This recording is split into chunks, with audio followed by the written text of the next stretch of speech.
Here we 2, go. Holy shit. 1.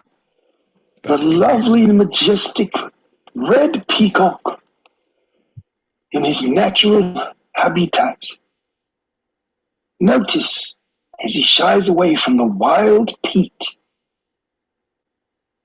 Look at the sheen of Pete's coat, obtained from the drink of hops and the eating of wild weeds. This song and dance, prescribed every Tuesday and Thursday. Nature, a wonderful gift. Oh, John, oh, John, oh, John, oh, John. There he is. Folks, ladies and gentlemen, we are the Two-Sided Pod with our technical difficulties and all. Here we go. No, I don't know. Fucking. Hey, there we go. What's happening, man? Hey, buddy. Hey, everybody. Hey, man. What's going on? What are you guys doing? We are the Two-Sided Pod. Thanks for tuning in. We're here every Tuesday, 8 p.m. Pacific, 11 p.m. Eastern. That's 4 a.m. Greenwich Mean Sandwich time if you happen to be across the pond Wednesdays. All right. And there we go. And good. Okay. All right. All right. Again, I'm this weird private thing that they do every basically show. Like every 2 shows I finally get to look at the what am I talking about? The messages on the YouTubes. So my boy Pete will be giving shout outs, and if we ignore him, it's not my fault. It's his fault. Okay. Well, you can always. Fair enough, John. I like you always give that disclaimer, even though when you have visibility, you don't say anything, and then you like to read them out after the fact. Like, I tell you, bud. I tell you, bud. All right, man. All right. Well, John, I don't think we have any messages to pre-play. I think we're ready to rock whenever you are, sir. Yeah. You know what? Because we're now live on the YouTubes, and for those listening on the Stereo Streets, you can click on that link above. And if you're listening to this later and you want to check us out on YouTubes, our handle is at Two-Sided Pod, TWO Sided Pod, all one word. And you can watch us go live every 8-ish p.m. Pacific, 11-ish p.m. Eastern on Tuesdays. But let's do a quick shot and get into the show proper, huh? All right, fair enough, John. Twist my arm. Teach me a lesson. Slap me in the face. Throw me the briar patch. Poison my nipples. Whatever you need to do, bud. Cheers. Cheers. Cheers, everybody. Bing, bing, bing. Oh, crap. Ooh. All right. That's a little too full. I got whiskey on my fingers. Please, sir. I've got whiskey on my fingers. I need some time. I was thinking more of the Helter Skelter. I got whiskey on my fingers. Oh. I've got whiskey on my fingers. Look at me. Hey, Pete. That boy, right? Hey, John. Well, howdy.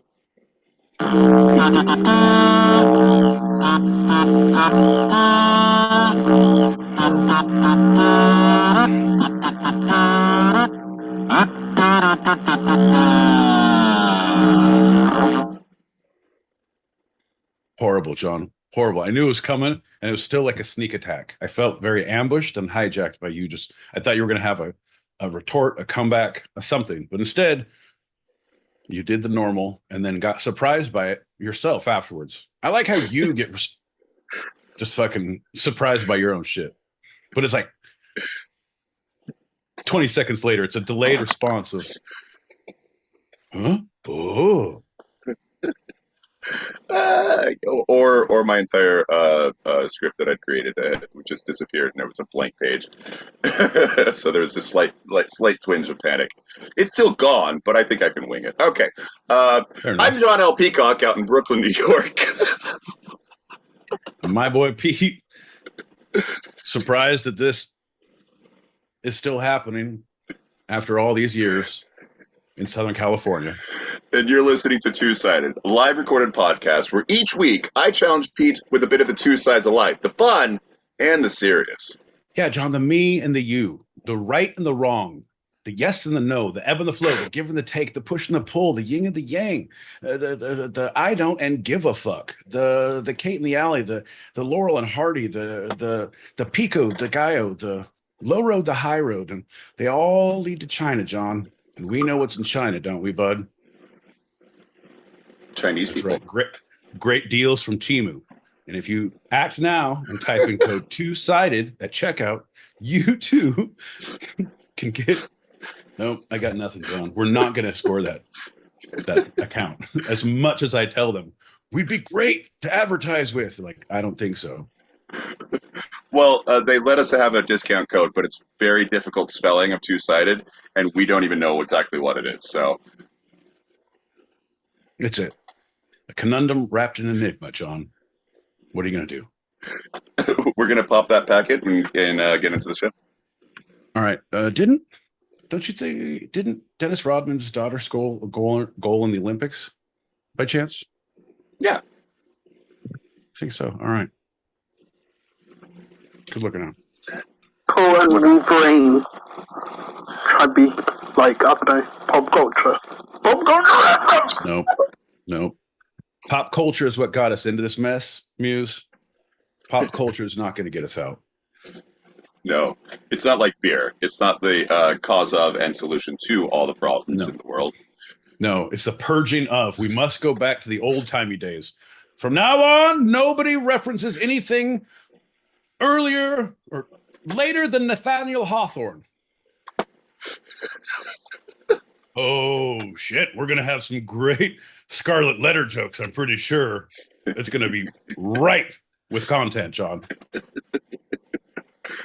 Well, I'm earnest, and that's important. So that's all I'm saying. My boy Pete, before we get into the show, just a general check-in. How you feeling?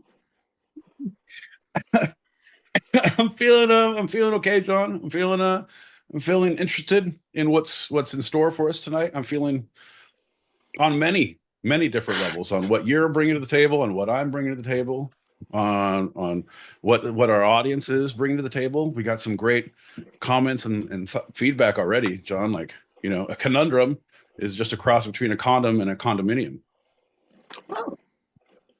Oh, Yeah, it's true. Mr. Stoops. Appreciate that, sir. So yeah, no, I feel like they're giving back. I feel like it's your turn and my turn. I feel like we need to step up the game now. Yeah. So yeah. I feel like a potential energy. I'm the rock at the top of the mountain. I'm ready to. I need a push. Potential. Let's go. Let's get kinetic. Let's get kinetic. Pop that packet, and we'll get kinetic as we roll along. Giddy up. Then I choose Donald Sutherland, if it has to be older.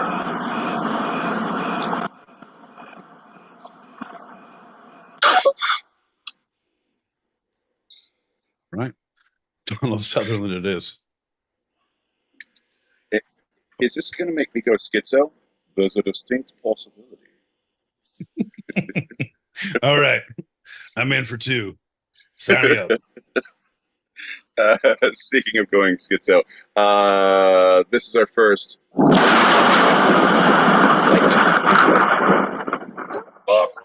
It's time to get down. Come on, yeah. Woo! What's up, John L. Peacock? What's up, my boy Pete? What up, lightning round guy? How you doing, bro?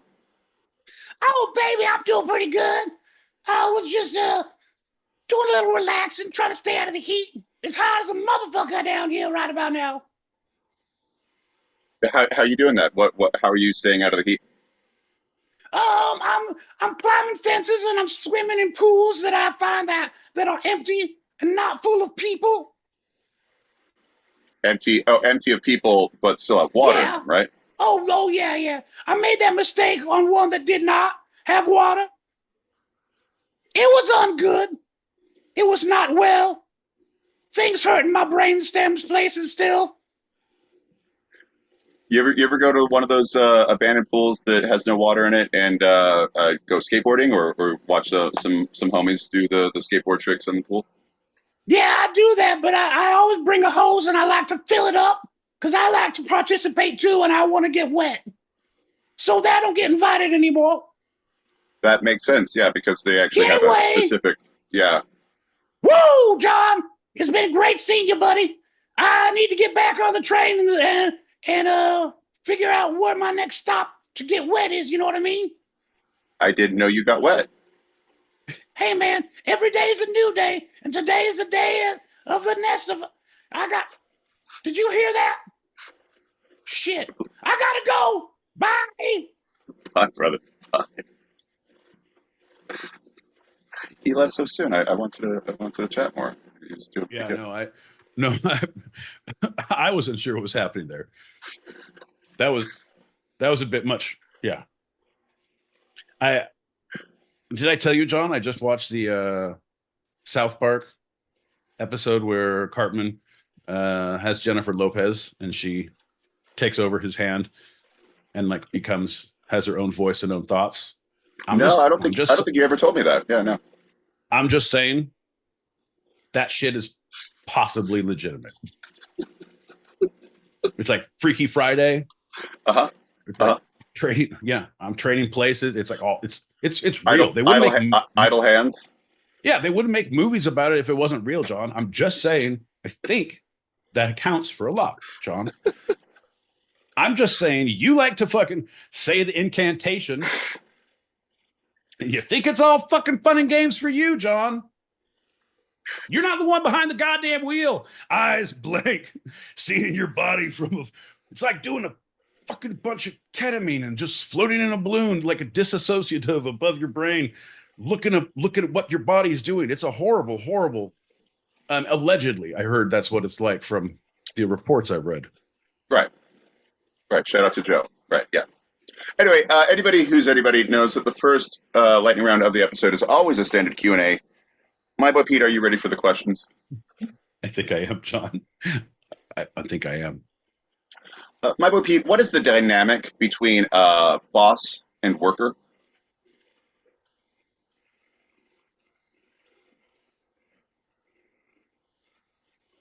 That's just a very broad question, John.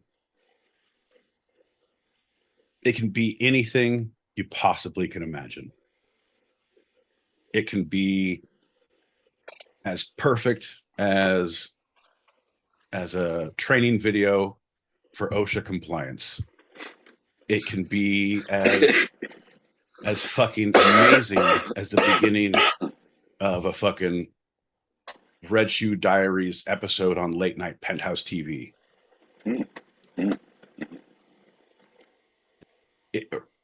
No, that's Cinemax. I'm gonna get shit for that. Penthouse TV. They didn't have a TV channel. Come on, man. Get your porn straight. They had a hell of a magazine, though. Shout out to Larry Flynn. I thought that was Hustler. Thanks, John. Look at this guy. John look at that bookcase behind him. That's all early porn. Vintage porn. It's a collection, dick. It's worth money. I read it for the articles. Right. It can be as contentious as the what not to do when you have to take your yearly workplace harassment compliance tests. Yeah. For OSHA. And I think for OSHA, holy shit. Do you guys know if OSHA's hiring? Because I really want to get in on their videos. I heard they're the bomb.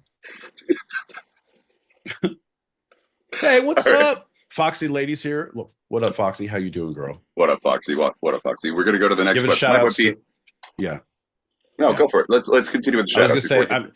Anytime we just give shout outs or read random stuff, that's just me reading YouTube stuff. So if people think I'm having a stroke, that could possibly also be true. But I'm reading comments, so continue. If Pete starts talking about smelling burnt toast, that's just him reading off comments. Right. If I start speaking in tongues, it's because I'm channeling the spirit, motherfucker. Come on down. We having a goddamn soul saving tonight. I'm gonna lay hands on some motherfuckers and make demons go away. Woo! Come on, Johnny boy, who's with me? Next question, my boy Pete. How do employers regulate employees? Oh, holy shit, John. Fucking.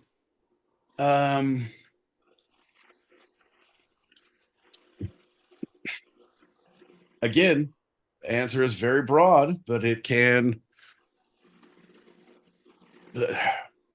Pretty much, I think the base standard is very Orwellian. I think assume that Big Brother is always watching. Like, if you use a work computer, they see everything you do. It's their computer. Anyone can use it. I don't have any personal stuff. Yeah, I mean, where I am, there's, key locks everywhere. You have to have a visitor's badge. If you don't have your key, you have to check everything in, check everything out. It's very security everywhere. So, and yeah, it is for safety, but at the same time, it's like, I don't know. Why do you guys have two guys around my office all the time? Like in my business. No, that's a joke. But yeah, I feel like I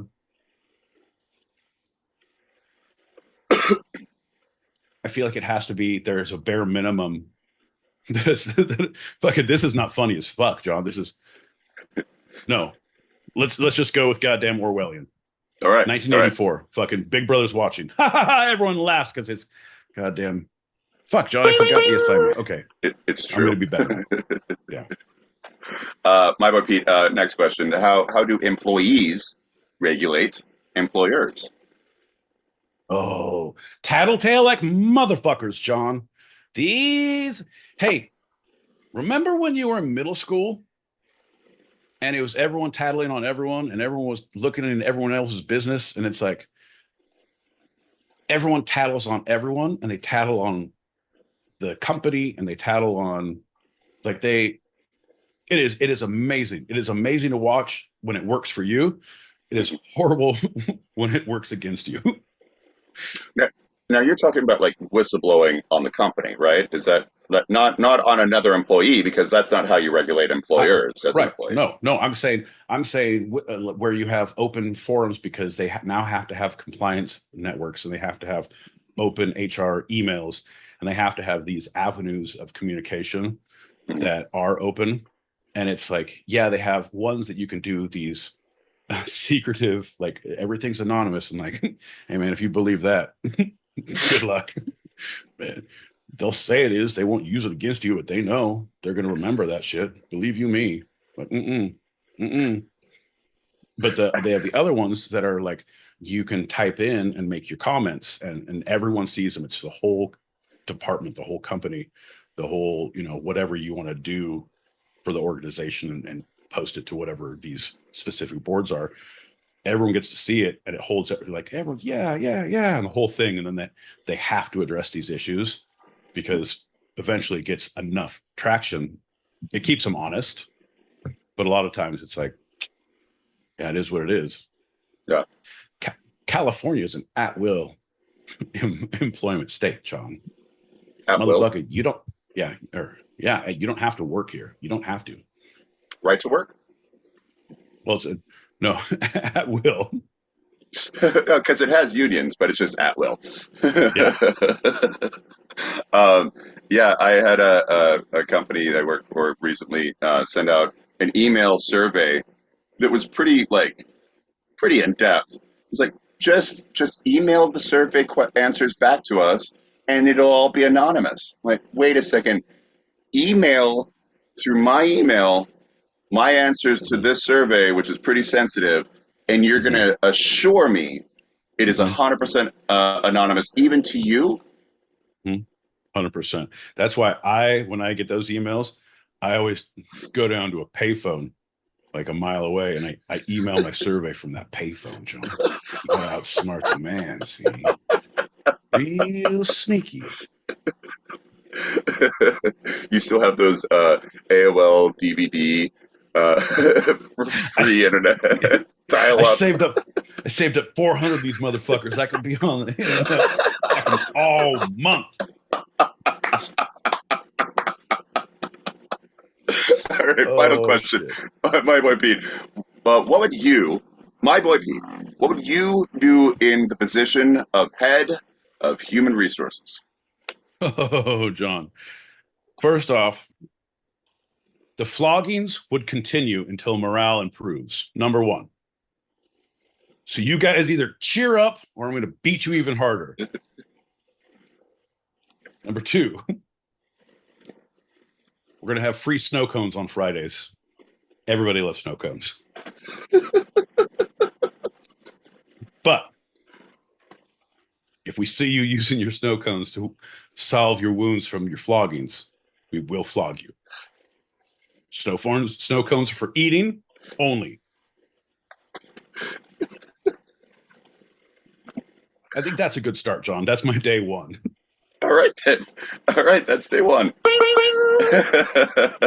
And that's the end of our lightning round. We got a couple of messages to pop. We got 4 of them, and then we'll move into our first segment. All right, we got Ben coming in and saying that Red Shoe Diaries was on Showtime, not Cinemax. Ugh. That's right. And Tammy called us handsome hippies. Oh. Man, you're making John blush. You're making John blush. You're making all of You're making all of my thoughts and dreams come true. What do you need from the audience, really? I mean, something kind of like, I forgot my girlfriend's name again. No. I had the best excuse at work, and I think I hop, skipped, and a jump and made it into a new dance. But, you know, times will tell, man, when all the new kids start doing it. Right. What's up, guys? I love your two-parted Sogcast. That's what I'm like. JT, man. Thanks, brother. I'm all about that hop, skip, and a jump. You always know you hit it when the kids jump in. Oh, that's right. You're off, John. Hey, everybody. John, Foxy? one in the listeners box. Worm, Muse, Dub, Mime Fox, Frequency, J. Woo! Half the fam is here. Hell yeah. Oops, the new ones there just popped up. How are you? Lolly BK. Oh, shit. Lolly's here? I'm in Iowa once again. Oh, Mona's here? Hell yeah. I'm on the 16. Whoop, whoop. Anyways, I'll be here for the next one anyways. Oh, yeah. Okay. Doing great. I can't Yeah. wait till September 20th. Holy crap, it's going to be fun. It's coming up. I'm so excited. Hell yeah. Weed camp, whoop whoop, Earl camp, here we come. Hell yeah. That's a great welcome home, you know, a good thing to look forward to. You come home and just a couple weeks later. Yeah, that's coming up quick.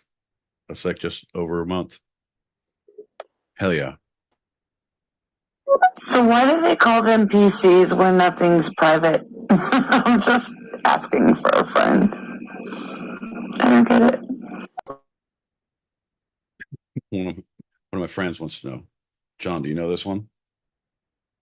John will tell you. Like the suggestion box. I love a good suggestion box. We have one in the office.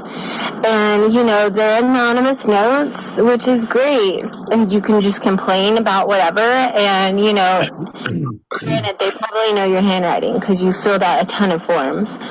But also, talk about logging into the computer. That's why I bring my own. I once did this on YouTube, and I walked out of the room to come back to the stoner girl I like to watch, like hitting bong rips. And I was like, oh, no. Oops.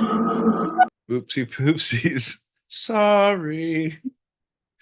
I thought she came, like, I came back and 2 dogs were on the computer and they learned how to fucking figure out how to go to horrible sites. Like, it was horrible dogs chasing cats and things that were inappropriate. Bad boys. Bad. bad. Well, you know. What up, John? What up, Pete? What up, Lolly? That's on Tuesday night. Hell yeah. You know I love this show. Tuesday night's my favorite night. Hell yeah. Love you guys. Love Hope you. Bye Hell bye. yeah. So glad you're here. So glad you're here. Yeah, yeah, yeah. And also thanks, Lolly and everyone for giving them that love. That was a lot of love right there. Thank you all. Yeah. Yeah. Yeah. That was awesome. That fucking, I appreciate that. You know, you guys, fucking, you're going to make me fucking blush up.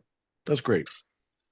That's why we're here. You know, every time, why do people come to the two-sided? Because they ate paint chips as children. They were hit in the head. They love a good community. They love a good community. That's why we're here.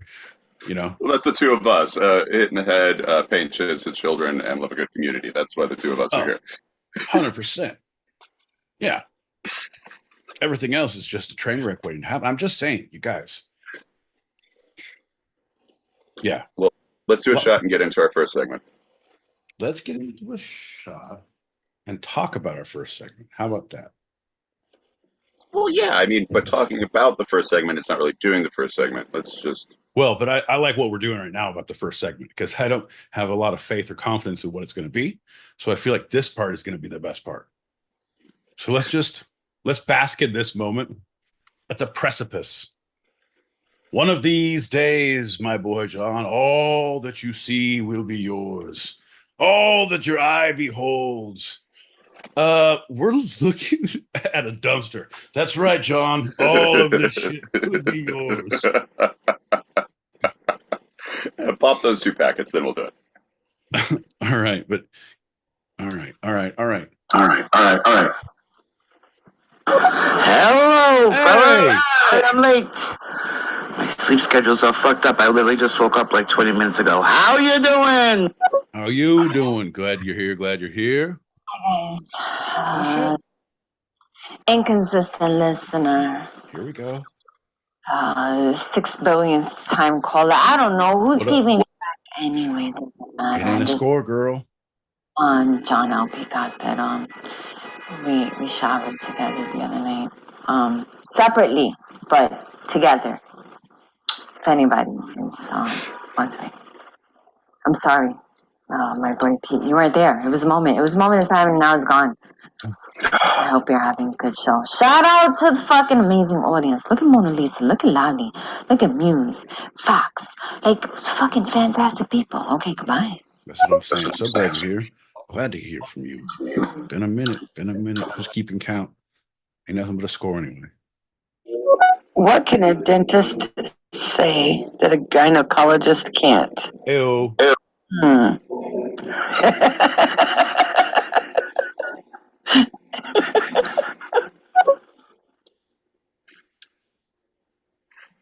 Well, John, 9 out of 10 gynecologists recommend the two-sided pod. So I'm just saying. And I'm just saying if you get one and they don't recommend it, that's probably the fucking one. Are you going to go to 9 others? Probably not. So my word is bond. Well, let's have a shot, everybody. Open wide. Ping, ping, ping.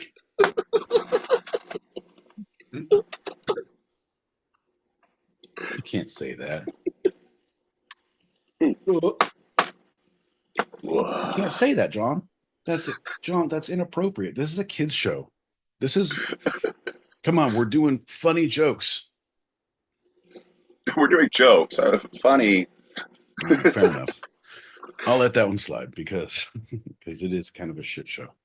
But all right, well, so for our first segment, normally, we have a routine, we have a set order, and I'm mixing it up a little bit. So for this episode of Two Sided, we're going to flip the coin over and first look at the serious side of life. hey guys, I'm gonna go on a limb and bet, I don't know, maybe $2,000-3,000 that no one's gonna be able to tell the difference. If you guys tell that there's a serious thing coming first and then the funny's coming, oof. I dare you guys to figure it out. But you know what, John? Hey, I'm so excited. I know how it's hard to get out of patterns, and I applaud you. I like what you're doing. Thank you, sir. Because we're going to talk about the Department of Human Resources. All right. All right. So folks, what you're seeing here is the conundrum that I am presented with on a goddamn daily basis, where I'm unsure if John is making a joke about it not being fun, or if John's idea of fun is it's just a conundrum.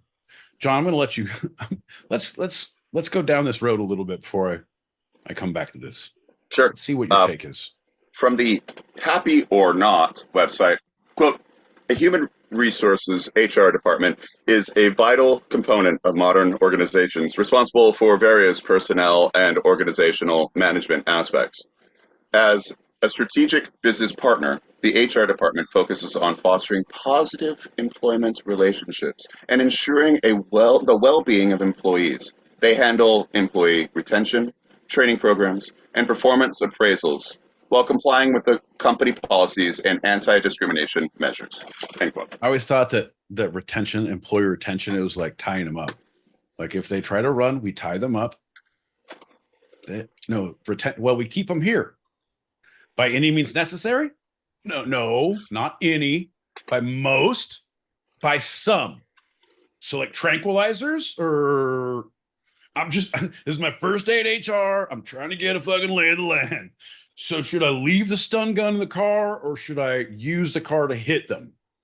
Where are my boundaries?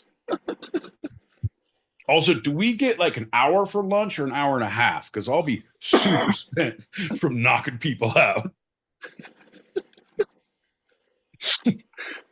And this is when Pete actually answers the question of what he would do as head of HR. No, man. Right now, I'm just getting a job there. I'm working my way up. I'm learning the ropes, John. I'm not expecting to take over day one. I got to shadow people. I got to figure out what we're doing, do it better than them, taser them, and take their job. Oh, no electricity? All right, I am going to use chloroform. I got to get in close for that. If you want me to get in close, do you consent for me to get close to you?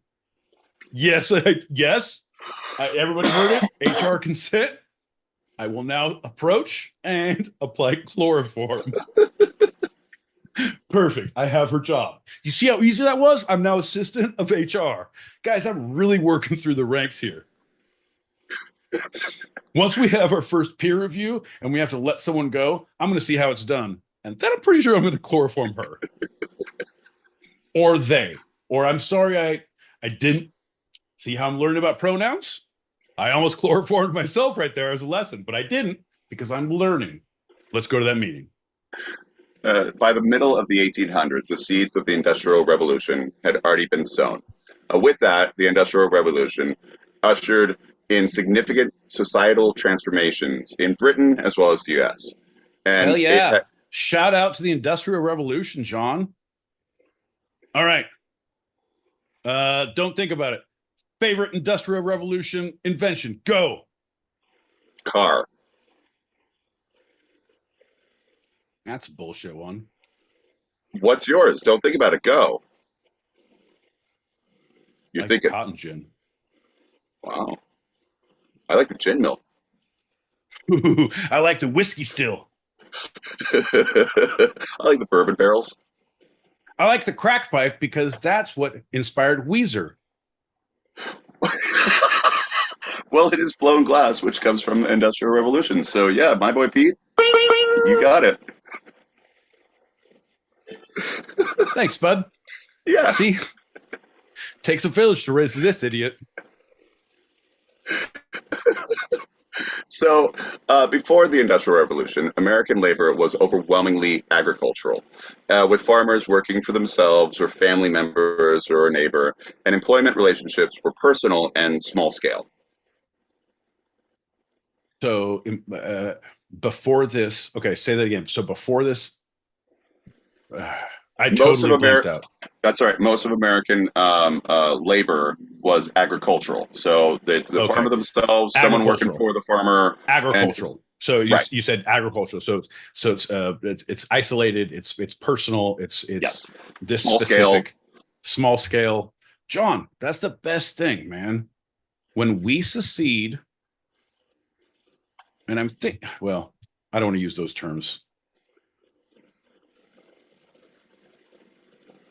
I've already gone too far. John,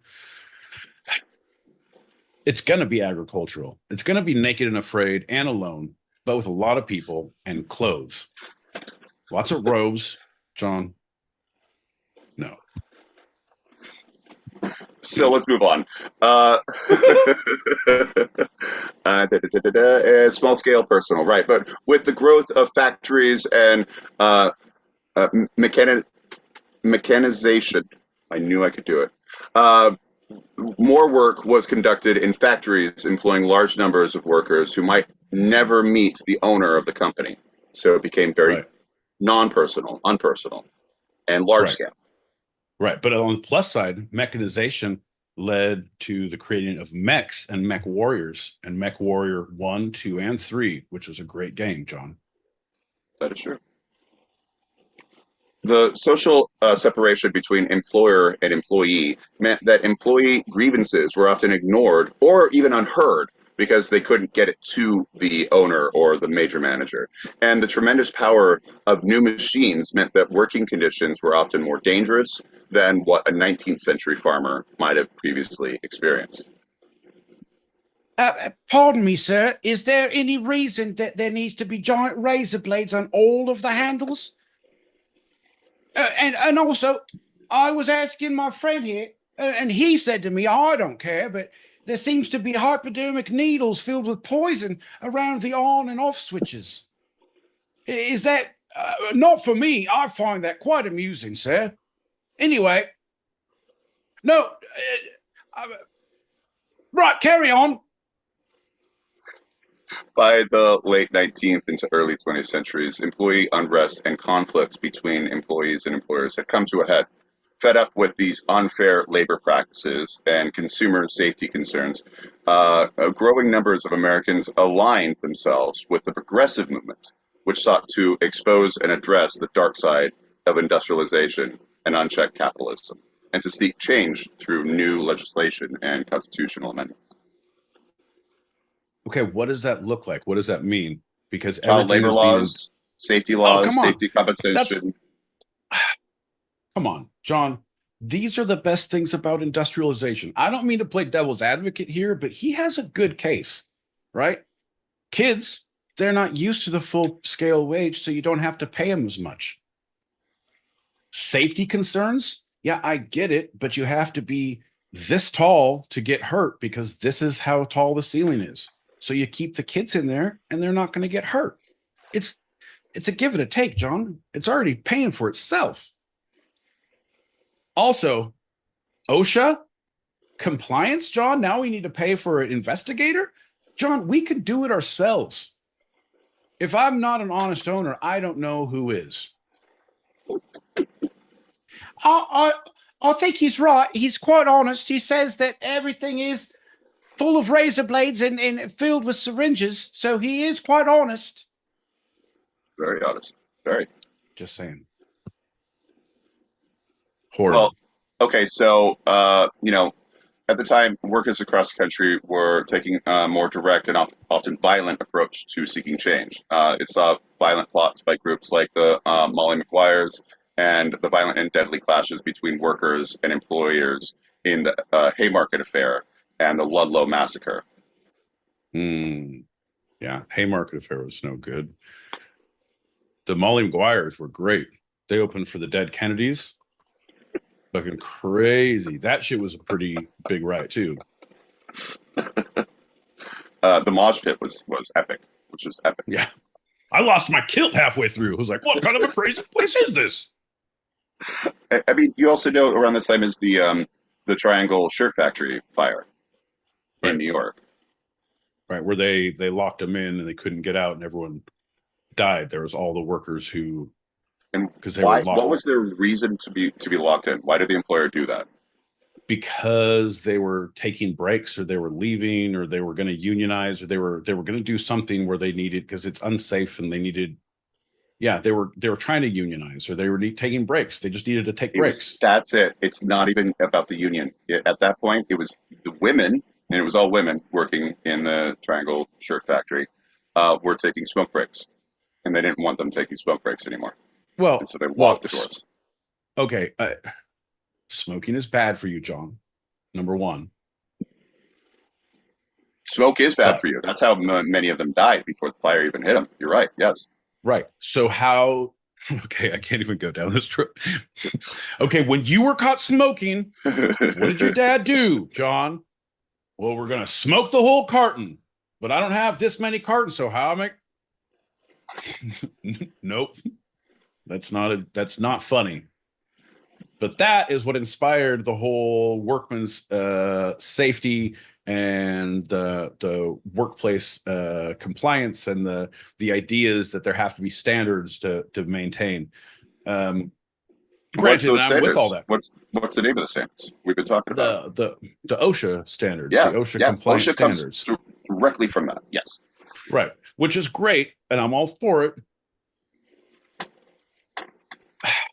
But we got rid of some pretty fun stuff, you guys. I'm just saying.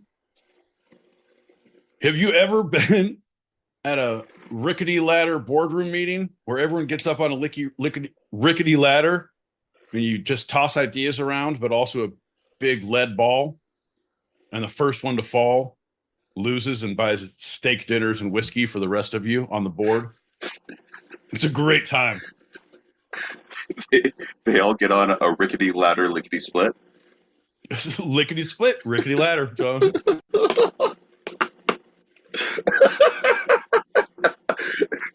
See, even with these serious subjects, we've had some stupidity in there.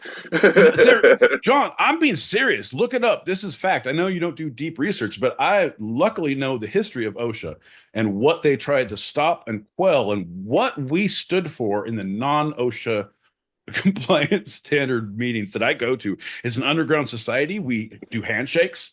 They're very dangerous. People lose a finger at least once a year. It's crazy. Because why? Fuck OSHA. You swing razor blades at hands at each other in the dark. It's crazy town. High five. OSHA non-style. Well, high four, but yeah, right. So the early 20th century brought in quote unquote employment clerks. This is the beginning of HR. John, the non-OSHA compliant committee is here. Good. We're all here. Yes. Everyone throw the marbles on the floor, turn out the lights, and let's begin speaking. Let's walk in circles, but opposite circles, and no one tell where we're going. Now begin. This is how we stop them, John. I'm just thinking, fucking goddamn. It's a guild of calamitous intent. It's the Legion of Doom against fucking OSHA standards. We could have uniforms and everything. It'll be very dangerous. Sharp edges, open sockets.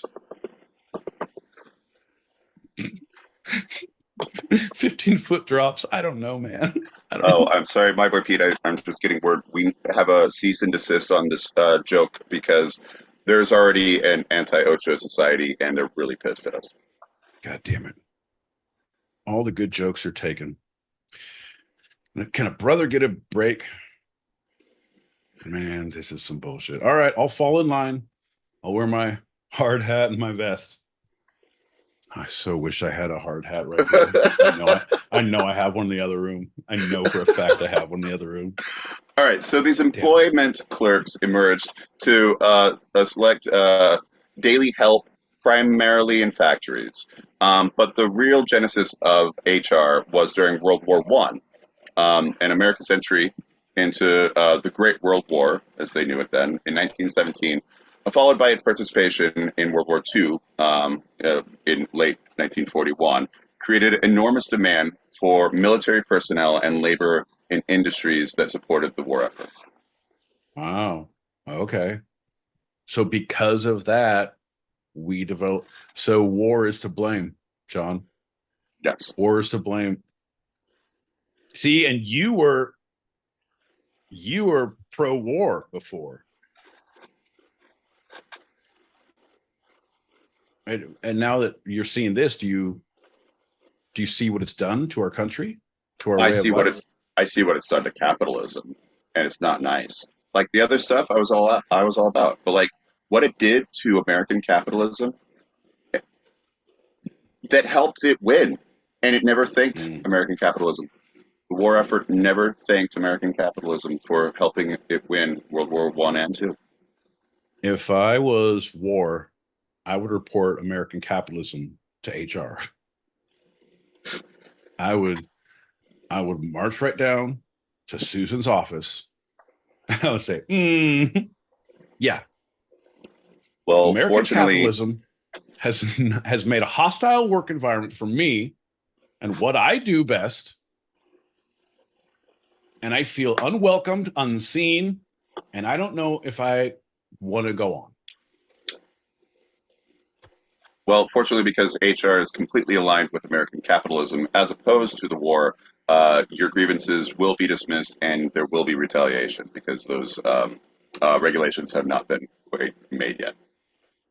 So if war came in and made false claims in HR, and there were false claims that were serious enough that you had to get local law enforcement involved in, and then war, the police come down to HR and they come to Susan's office. They're like, Susan, what happened? Well, Officer Jones, Officer Smith, it's crazy. War is just in here, just ranting and raving, throwing shit around. It's okay, Susan. We'll take care of it. War, calm down. I need you to turn around, put your hands behind your back. What's going on? What are you charging me with? You're being charged with. We're going to figure out the crimes later, War, but I'm sure there's a lot of them. John, that was a long way to a bad war crimes joke.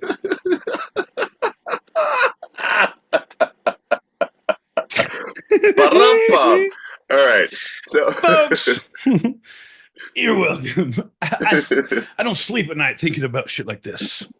Stupid. So this high demand for labor across multiple industries and applications, increased focus was placed on labor selection process instead of just finding some able-bodied person, but they had to be cut out for the specific needs of the position to be filled.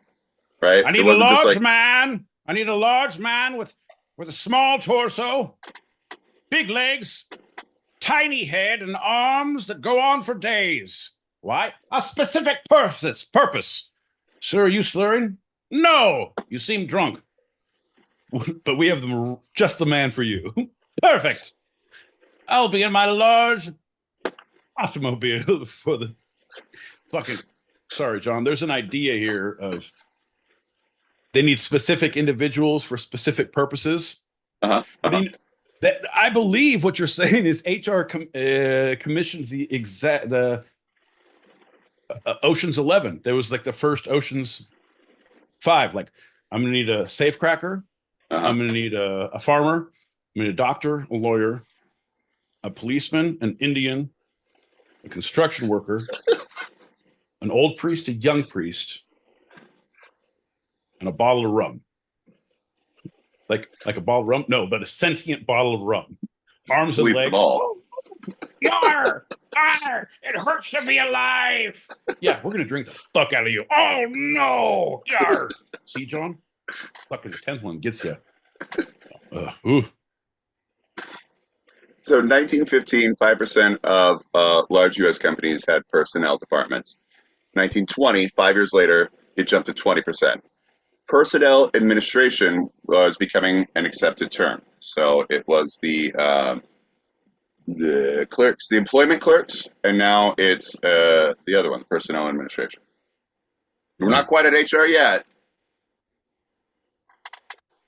Personnel administration. Oh, you're a prison guard. Yeah. Yep. The Great Depression of the 30s led to the New Deal laws that forced employers to get serious about paying workers fairly, keeping them safe, and dealing with labor unions, which were becoming prevalent. Very depressing time. This is where the first employee handbooks came from. Folks, if you don't like what's going on, make sure you go to your boss and say, "Hey, boss, I don't like what's going on."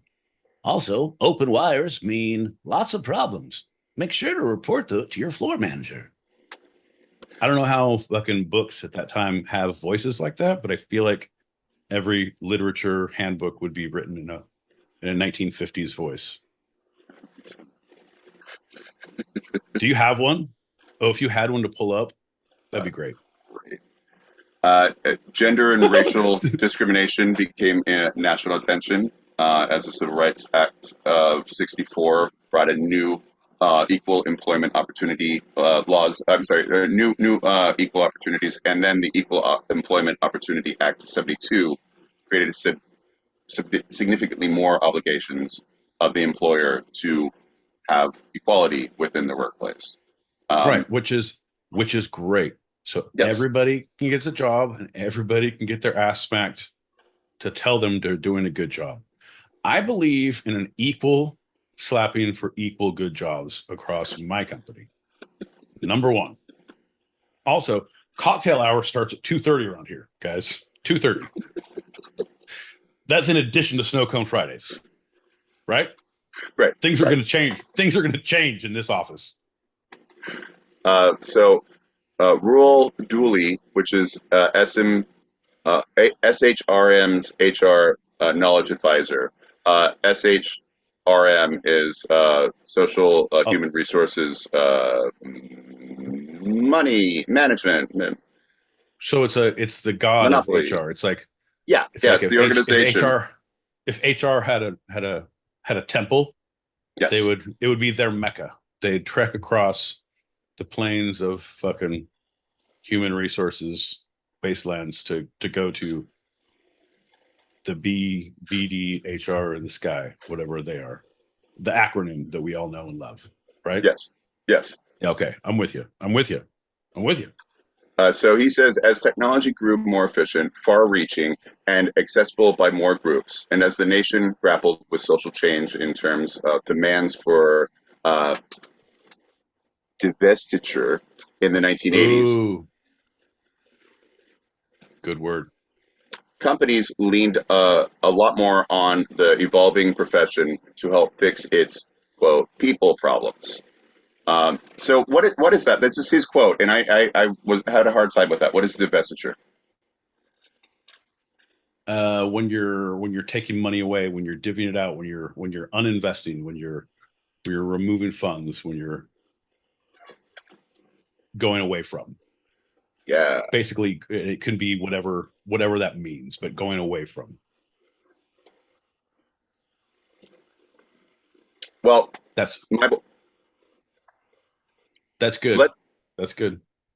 Interesting. That's a little bit of the history, and I have two kind of examples of how it is now. But before that, and we might not get to it because I'd like to ask you, because you are quite knowledgeable about HR. Fuck you, John. Fuck you very much. What are your thoughts? Don't bring that shit back to my doorstep, man. That's a closed case. Fucking everyone signed an NDA. It's in a sealed record right now. We're not bringing it up. Number one. Let's not talk about that. But what are your thoughts? Yeah, no, we're not. Okay. When you think of HR, human resources, what comes to mind?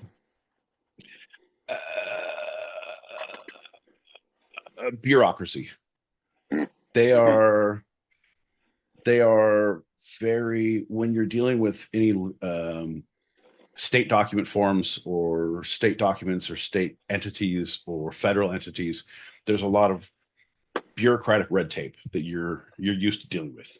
But when you're working internally, there is some, but there's internally there's not as much. But when you deal with HR, it is very just everything grinds to a halt unless there's certain factors at play.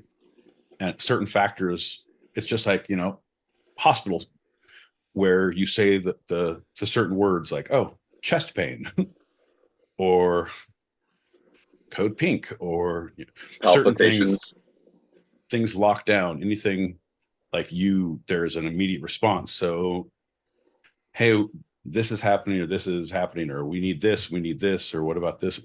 Lots of dragging. But if like there's a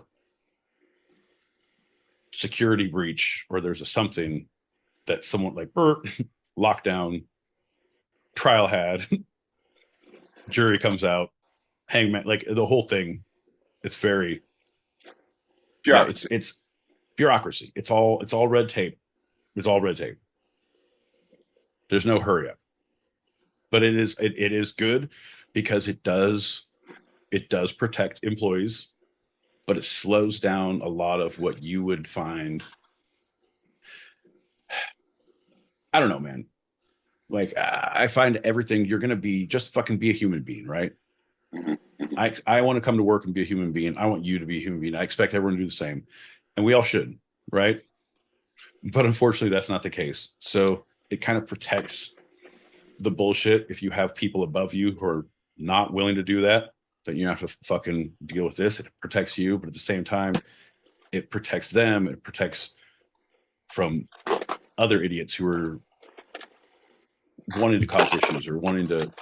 I just want a paycheck and not work, or I think this should be changed, but it's not my place to change it, or I don't know. I want to take a body from the morgue. It's Halloween. Allegedly, and No, everything's fine. We're not. so this is from the Guardian. Quote, N.K. Beale knew something was wrong when her boss started sending her listings for other job openings. My manager was advising me to put in my notice, said Beale, who is 40 and lives in Washington, D.C. It was kind of weird because we had a pretty good relationship and I felt he was someone I could trust.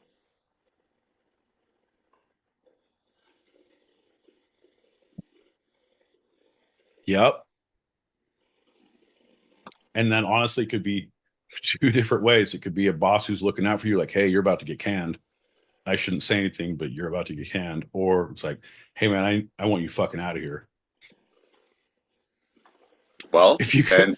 and that's I'm going to just paraphrase because you kind of hit it on the head. A lot of tech companies were uh, doing mass layoffs, Google, Amazon, and Microsoft.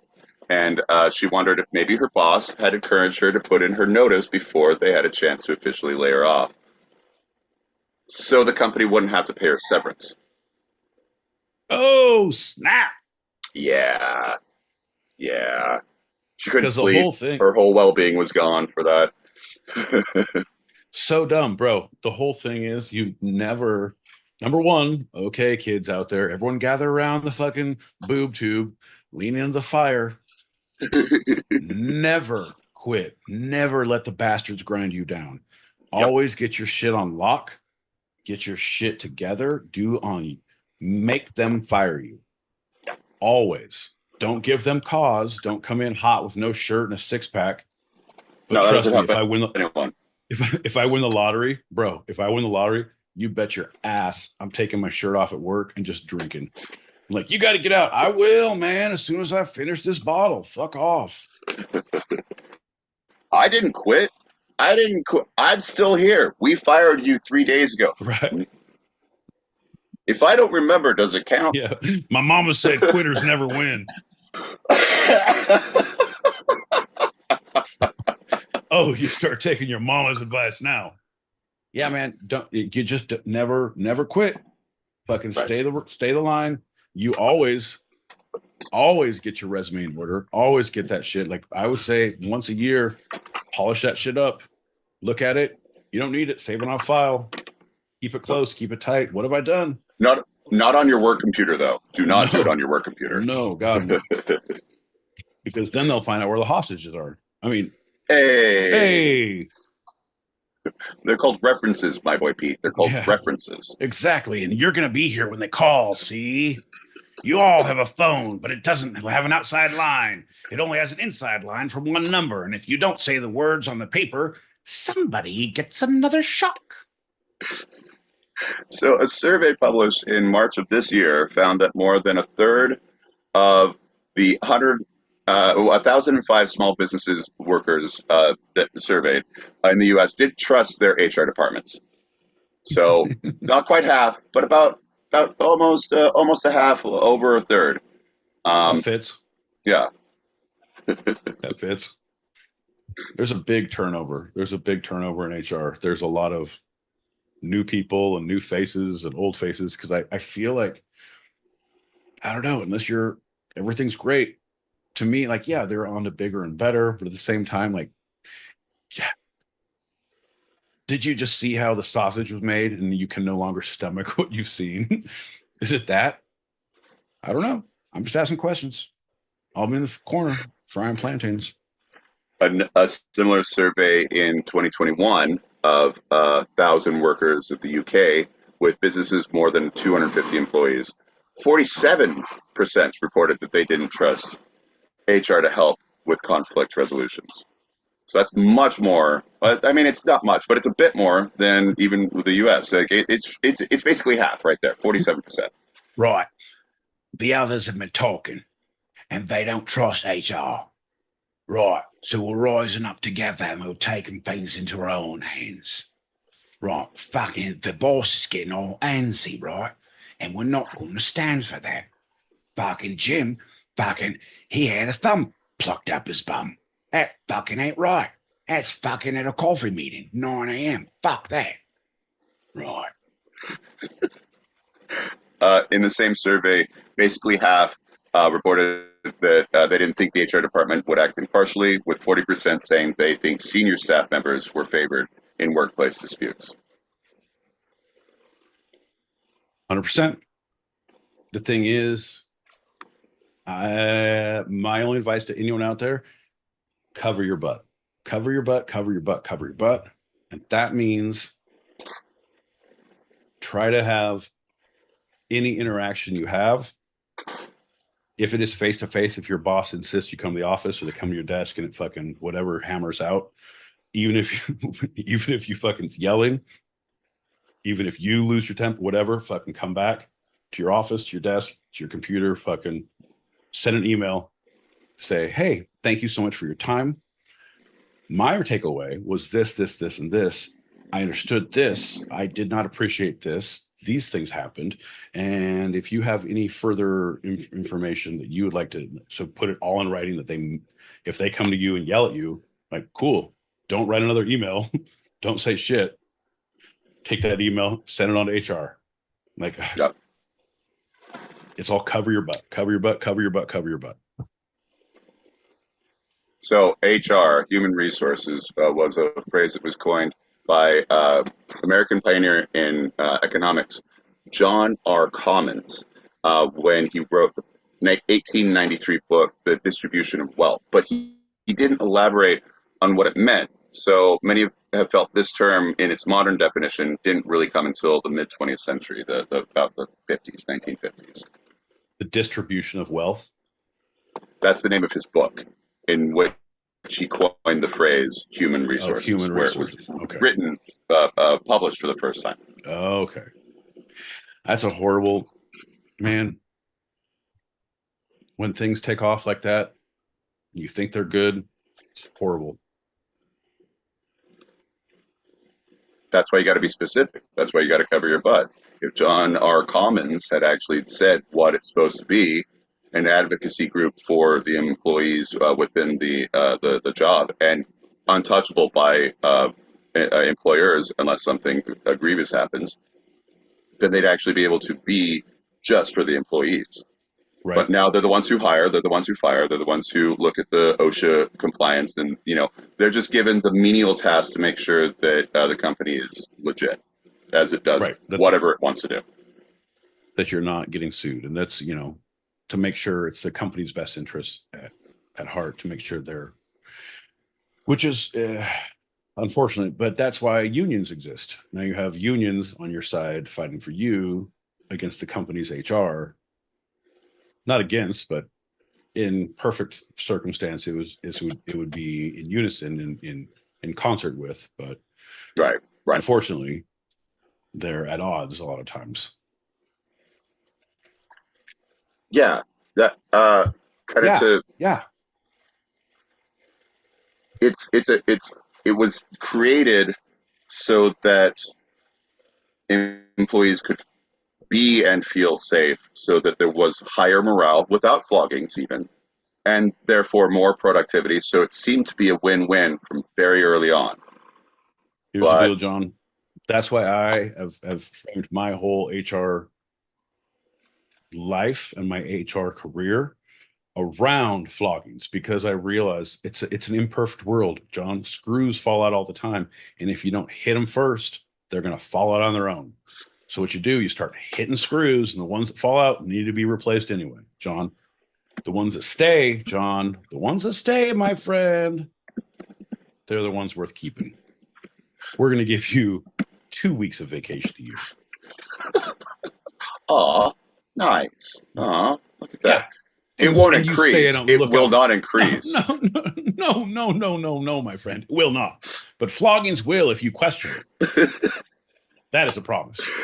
Well, so yeah, looking at all this, it seems like it was merely a way for employers to get as much out of the employees while putting in as little resources to this boost in production as possible.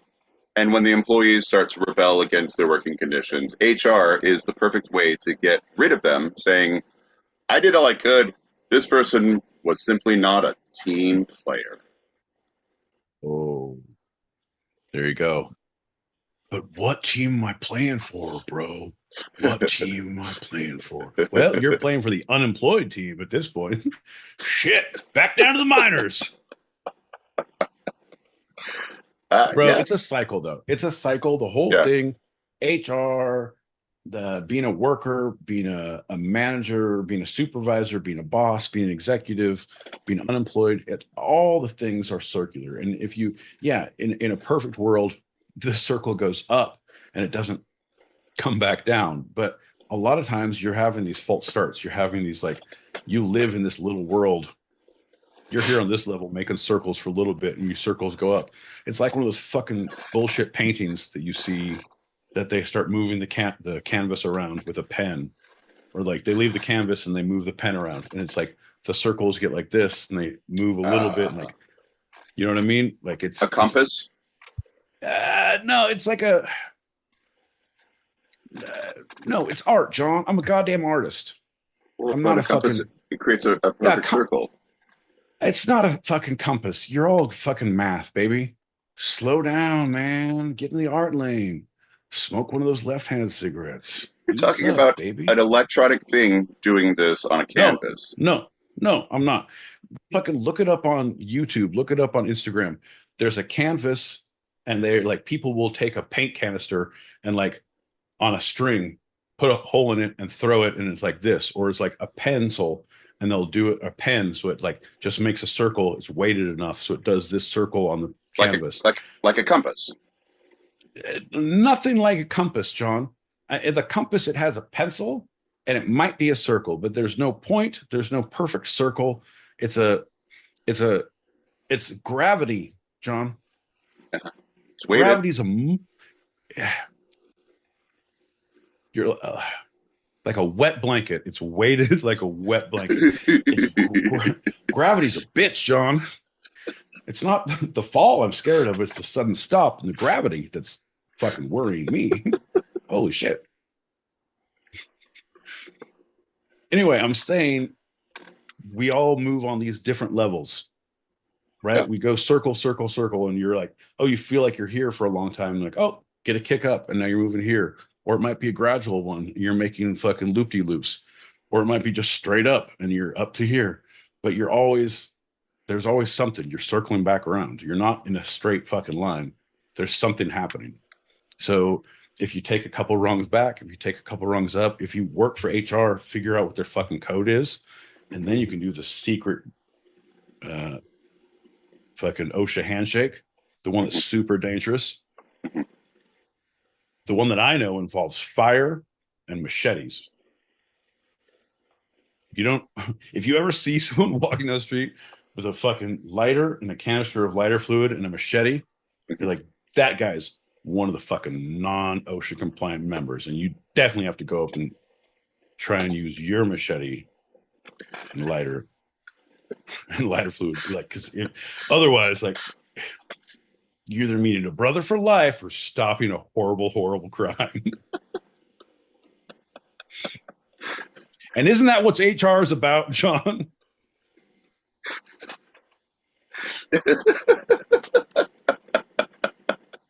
So dumb. Howdy, my boy Pete. A new paragraph. It was so great. Thank you so much. Thank you so much for taking that time to meet with me. These are some of my takeaways. You love HR no matter what. You are extremely anti OSHA.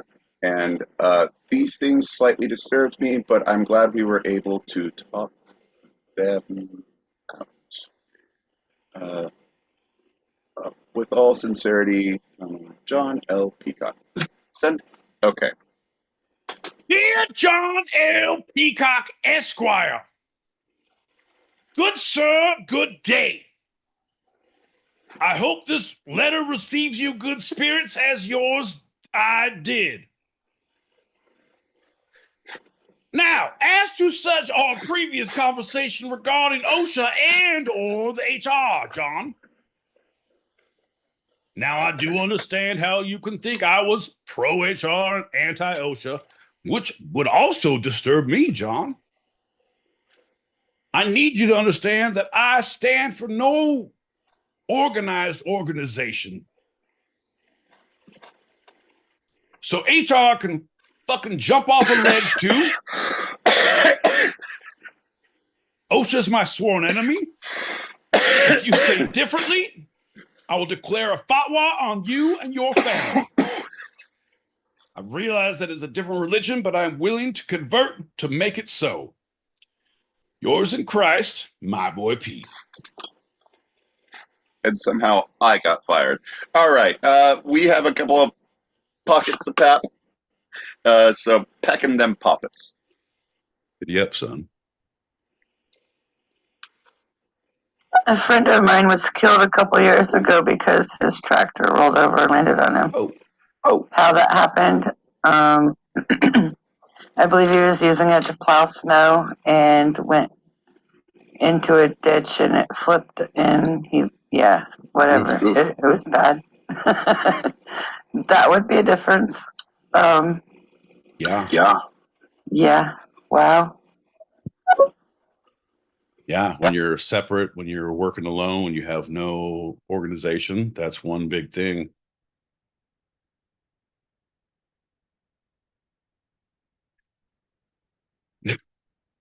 That's why I always take a partner with you. That's why when they said you're coming up there to get cattle, it's going to be a movie with one cowboy. It was called Brokeback Mountain with one cowboy coming up. It was going to be like a Castaway.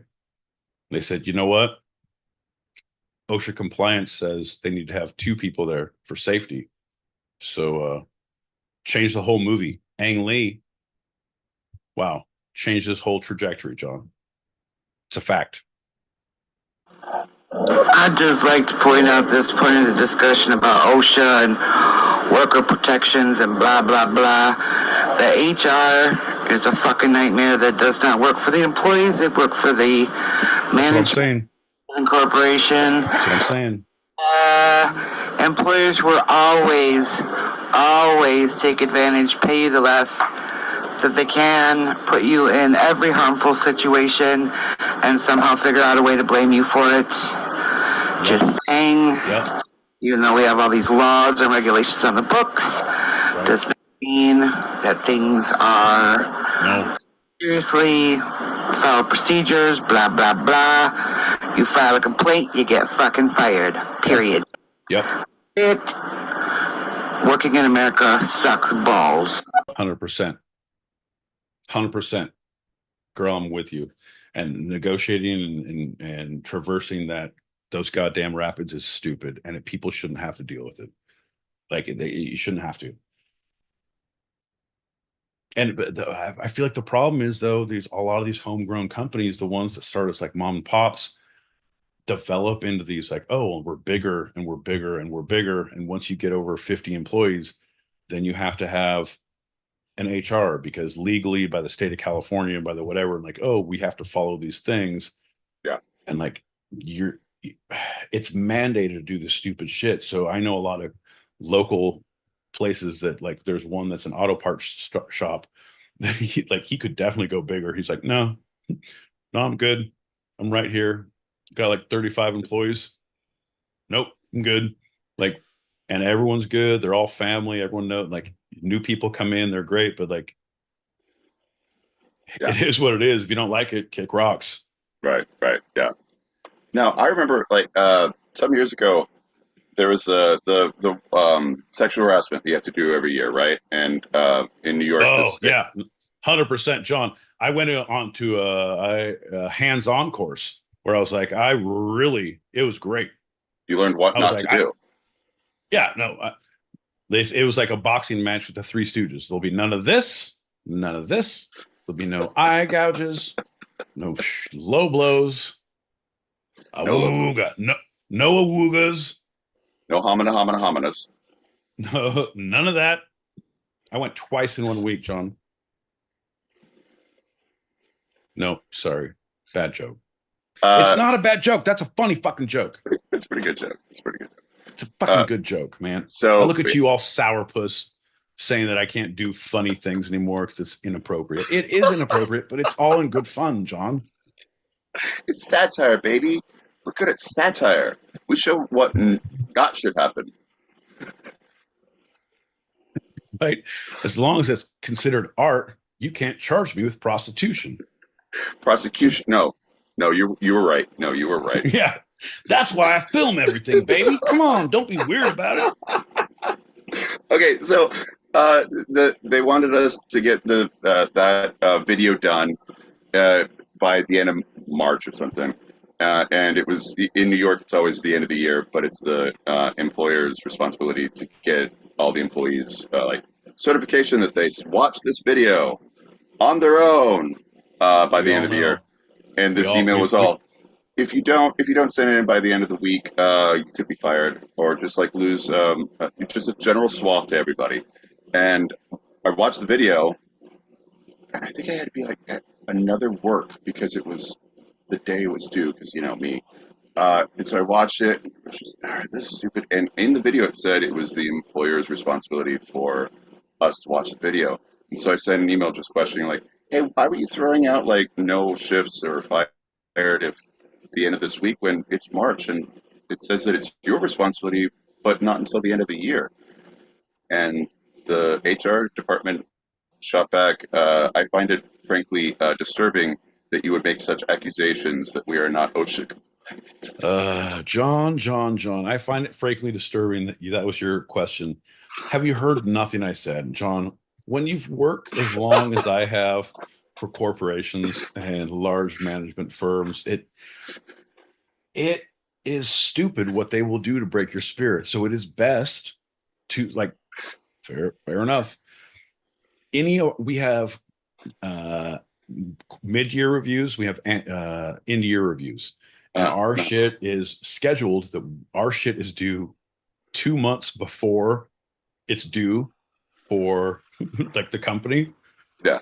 But like, what does that mean? Like, why don't, because then we have to submit that, and then our managers and our people have to submit theirs against us. So they have to get ours to do theirs.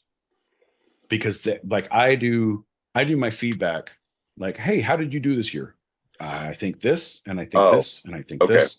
I think I get it now. So then I have to send it to them, but then HR builds in a padding of a month with ours for all of our videos, but they send us the compliance notice on our sheet of like, oh, you have to complete this class in 155 days, and every time you log in to check your status and what you're doing, where your calls are, it's like, it comes up. It's a scam notification. Yeah. It's a pop-up. Yeah, it's like you have this in 150 days, you have this, and then it's like, oh, if you have meetings, it's like these are these. So it builds with your Outlook and your Okta. So it's fucking it's way too much. It's way too much information. That's why I don't fucking answer my phone, John. That's why I don't fucking text back. I deal with that shit all day. 10 hours a goddamn day, and I don't want to goddamn do it on my social life. Okay, one last one. A friend of mine who was a projectionist in the union, which is a pretty strong union, told me at one point one of his employees or employers who it was a union cinema in New York. He called HR and he's like, "Hey, you guys aren't giving me the raise I'm supposed to have." And they're like, "Well, no, this is what we're giving you." And he's like, "Well, but I'm part of the union." And he said the guy just laughed at him over the phone. Like, That's just awesome. laughed until he hung up. He's like, he's not stopping. It's just hung up. That was HR. That's awesome. Well, I'm definitely going to call my union rep and for sure not wearing pants the rest of my shift. For sure. That is my union, right? Okay, we got three dude, more. All right, here we go. But if I was a projectionist, I would definitely be smoking in there, Right. vaping and smoking. I would definitely not wear pants. I would fucking be watching other shows.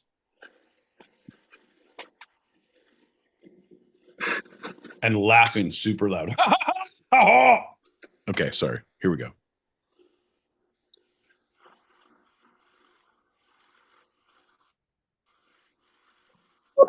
Is it possible human resources is just another way of saying human reconditioning? Maybe. What I'm saying, it's very Pavlovian. If we shock you enough, you'll stop reporting all of our crimes. Shh. Oh shit. Guys, my boy Pete has got a really good point there. That whole, HR, cover your butt, cover your butt, cover your butt. Which is why I got the written warning in the first place for walking around the office with my arse cheeks out. But, yeah. and that's what I do. I'll never do it again. Maybe. And that is why you are hired. You got upper management written all over you. And if you back up over here, I'm going to write it on your ass too. Perfect. Upper management. Smiley face. Okie dokie. All right. Well, John here is going to show you your desk. Welcome aboard.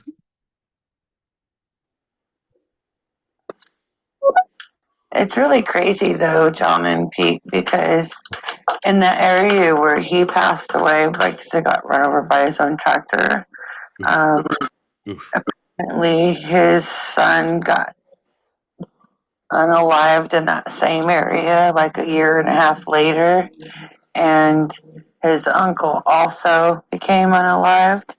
All of them were like tragic accidents, and it was all within a mile from the accident of the tractor. It's crazy. It's crazy. Jesus. I don't know, man. I mean, I think maybe that place was cursed. Yeah. That's a possibility. I don't know. Weird shit, bro. I'm with you. At that point, John, if I was one of those family members, if I was in that bloodline, I would move away from that road. Holy shit. And away from that profession, because farming it has dangers to it for sure. Right. I only do ditch digging now. I do. Sure. Well, wait, legally or like, no? I do roadside maintenance where I do weed abatement in all the ditches across the roads. Nope, that's not it either. Okay, I got to get out of here. Do you wear maybe a orange uniform while you're doing this digging of ditches? Here's the deal, John. I'm gonna be shaking this bush over here. Okay, shaking the bush, boss. I'm gonna be shaking the bush. Let's shake a bush and do a shot. Oh shit! It's about time we goddamn start drinking like goddamn adults around here. Some people forgot what show they were watching. Ladies and gentlemen, boys and girls, children of all ages, thank you on the YouTube for watching. Thank you on the stereo streets for listening. Thank you, John L. Peacock, for believing in me. I'd like to thank my mom and dad for everything they've done. like to thank my parole officer for letting me to have Tuesdays off, 8 p.m. Pacific, 11 p.m. Eastern. That's 4 a.m. Greenwich Mean Sandwich time. I'm going to make that drug test next week. I swear to God, P.O., I swear to God. Here's to you, John. Here's to you, Pete.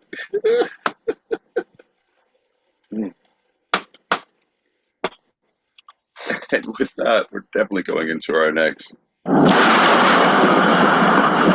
round. Right. It's time to get down. Come on, come on, come on, come on, come on. Yeah. Woo! What's up, John L. Peacock? What's up, my boy Pete? What's up, lightning? Oh, you know what? Hey, I'm sorry. I always go first. Pete, you wanna respond? No, the whole thing is he and I have been having a roommate issue.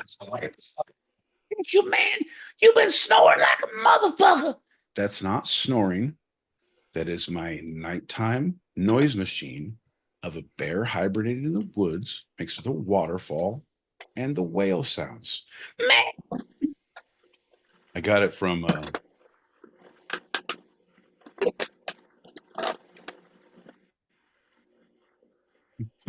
sorry, I feel like what's happening? What do you yeah, what is happening, John? What are you doing?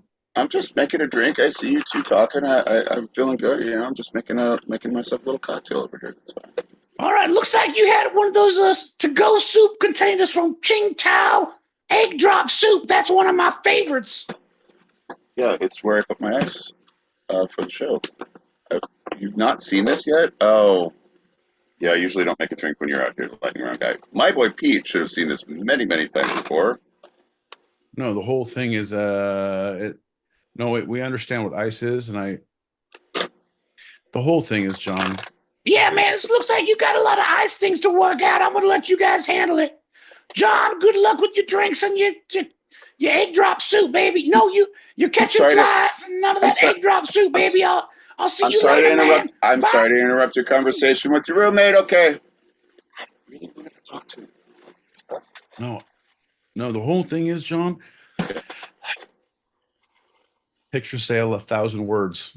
John L. Peacock's egg drop ice soup says 1,000 more. Gotta get it. Anyway, so our lightning round for this segment of the lightning round is. Oh, he's already gone. I was planning on you guys talking more. Oh, boo. No, I want to finish this. No. Shut the fuck up, John. John, shut the fuck up. Boo. Seeing how the sausage is made again. When will I learn? Boo. Boo this man. John, I know you don't know what's going on. I know you don't play along very well, but look at the camera. Fucking put your finger out and boo this man. Boo. Harumph. Yeah, motherfucker. You know what? I'm going to send you some headshots, and you're going to see what the real two-sided is about. Let me send you our media profile portfolio. The whole thing, it's been a tough year. Fucking my man Muse. Busting balls in the best way. Like he's in and out like a goddamn missed through a fence.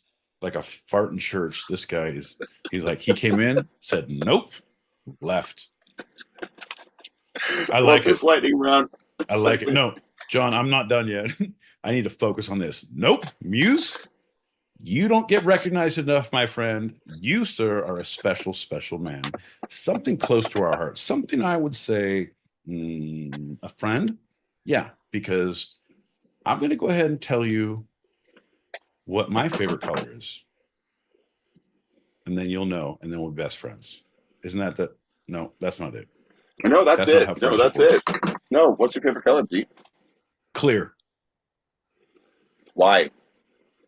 Because it goes with whatever you're wearing. No, that's the Emperor's clothes.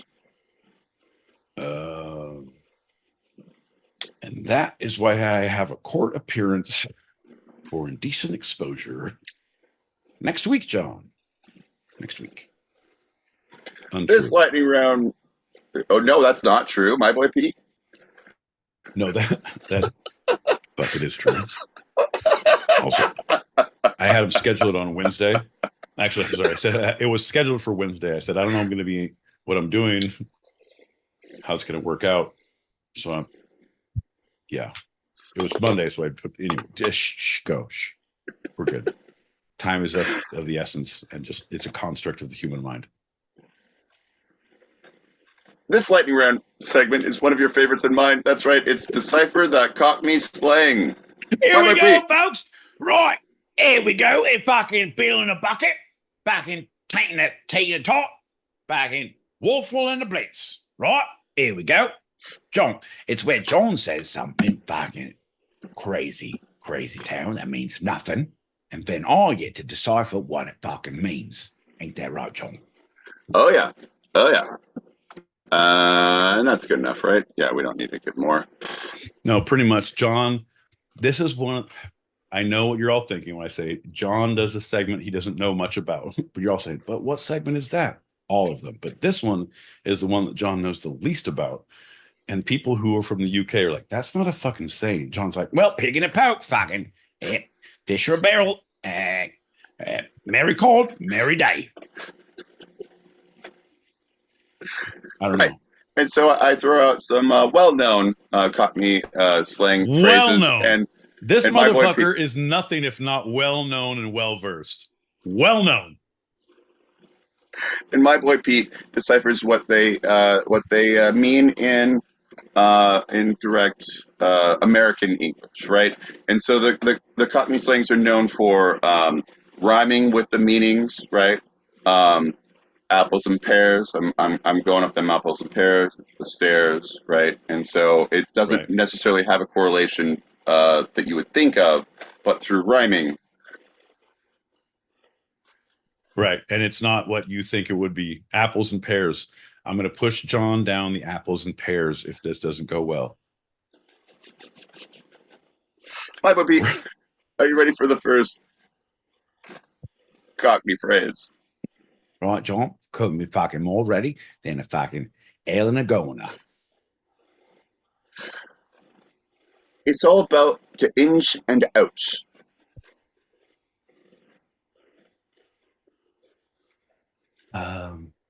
Could you use it in a sentence, please? When we had to leave the pub, well, it's all about the ins and outs. Could you give me the country of origin?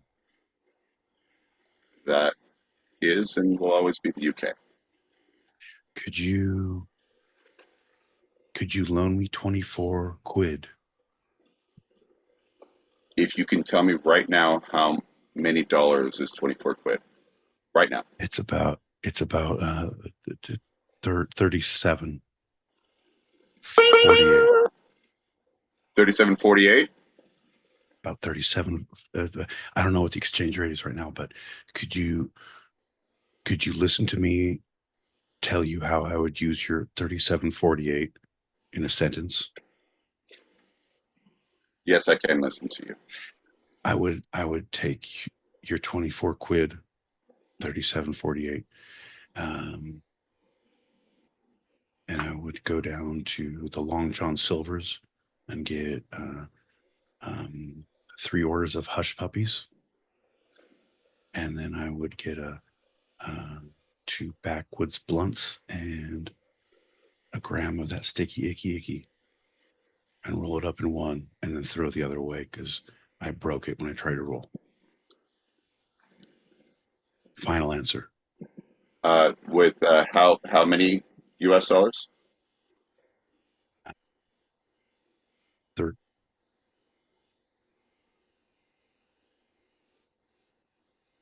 37.48. Yeah, you were so close. And I even gave it to you as you said the correct answer, but actually exactly 37. The 48 cents brought you over, and therefore you get nothing. Well, here's the deal, John. I want you to know I go to the money exchanger in the temple like Jesus did before he came and wrecked the place, and they give horrible rates.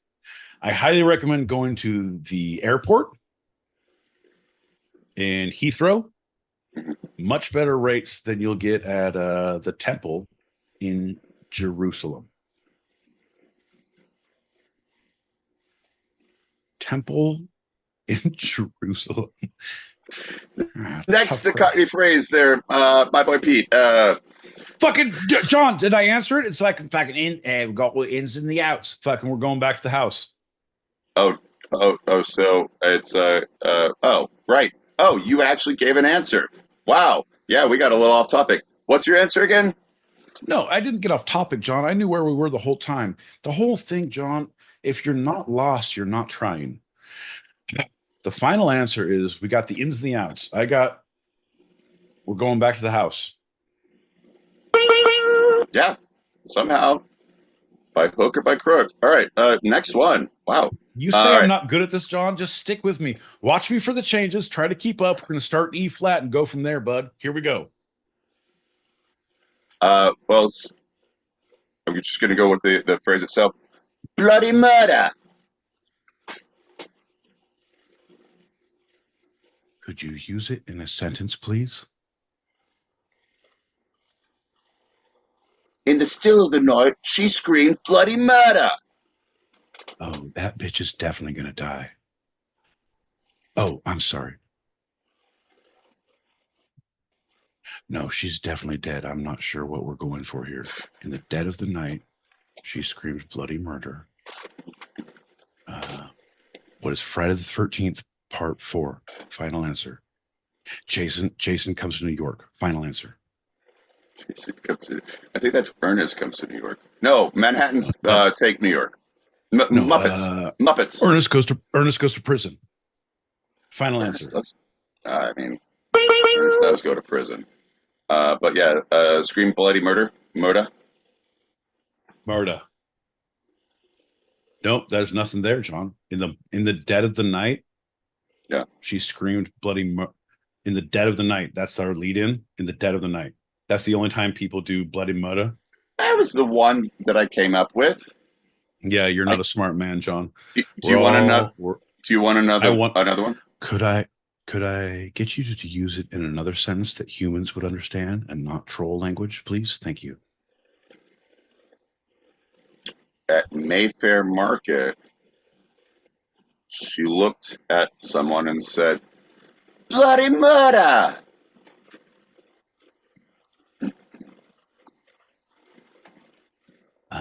What is the correlation between the two? Dead of the night and at Mayfair Market. How about it exclaims positively in both scenarios? Does that help? I'm coming. No, my boy Pete. It's there's my brother. Yeah, in the dead of the night. In the dead of the night, I scream, there's my brother. What the fuck kind of family did you grow up in, John? Well, it was also Mayfair Market. You're an idiot. And me and my brother happened to be at the market at the same time. Fucking. It's an exclamation of, hey, I didn't expect to see you right there, brother. Oh my God. You're the worst. So you're talking brother loosely, like friend, like hello. Yeah. Bloody murder. Yeah. I only read it. Yeah, that makes sense. Yeah. You're an idiot. Exactly. Right. Maybe I should use a guy as the example. Maybe. Anyway, next one. Maybe this next one is going to take us out of this rut. Maybe. Next phrase, my boy Pete. I'll buy that for $1.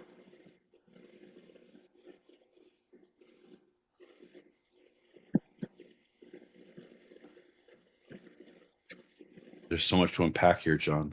I don't even know if I can do my part in this. Could you use it in a sentence, please? Hold on. It's a goddamn catchphrase from a TV show, number one. Yeah, but okay. So at an illegal brothel, a gentleman walks in, spies someone, and says, "I'll buy that for $1." Where's your fucking rhyme in this? It starts with an H.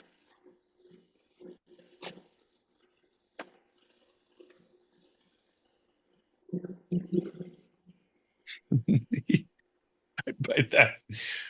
I'd buy that. That is from Smash TV, fucking the video game where you have the two controllers and you're like, okay, let's go. And you go from room to room and you have one controller to move around and one controller to shoot. And they're coming at you with bombs at the 4 doors and you have to kill everything and then move to the next room.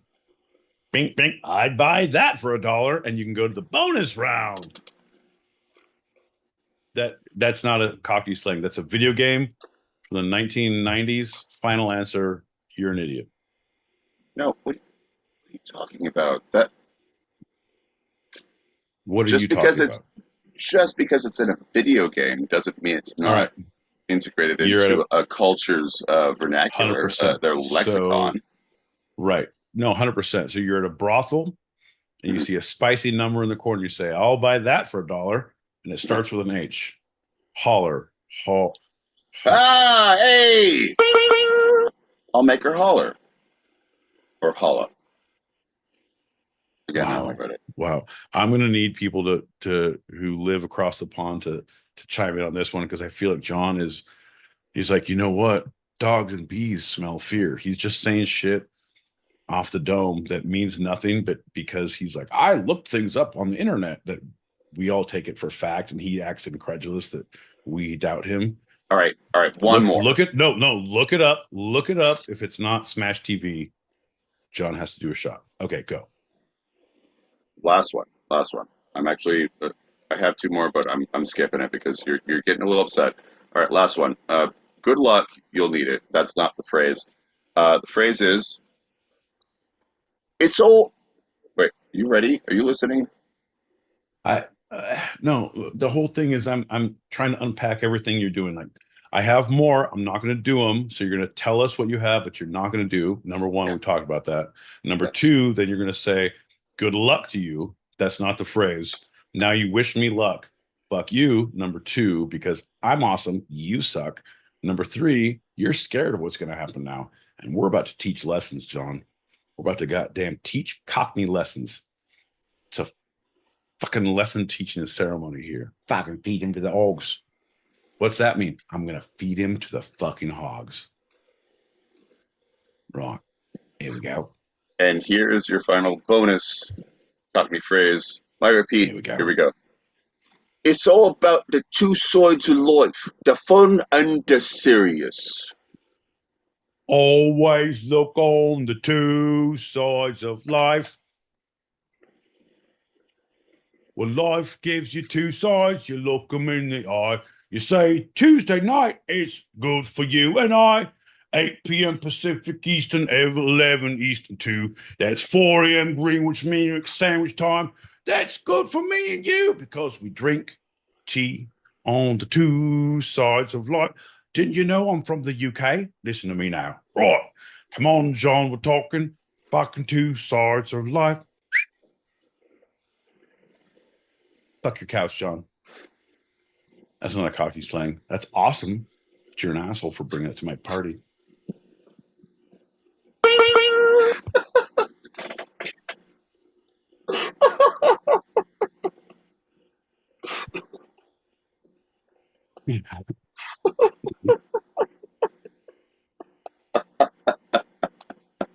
Times like these that you're the most endearing to me, John. I just find you so funny. You're just so great. Look at him, folks. He's a big dumb ginger, isn't he? Look at him. You gotta love him. You gotta love him. Do a shot. Yeah. Yeah, let's do a shot, John. It's about time we do a shot. Come on, bud.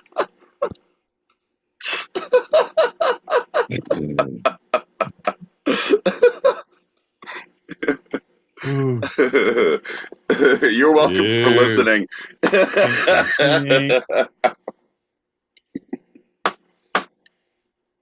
Oh. Okay.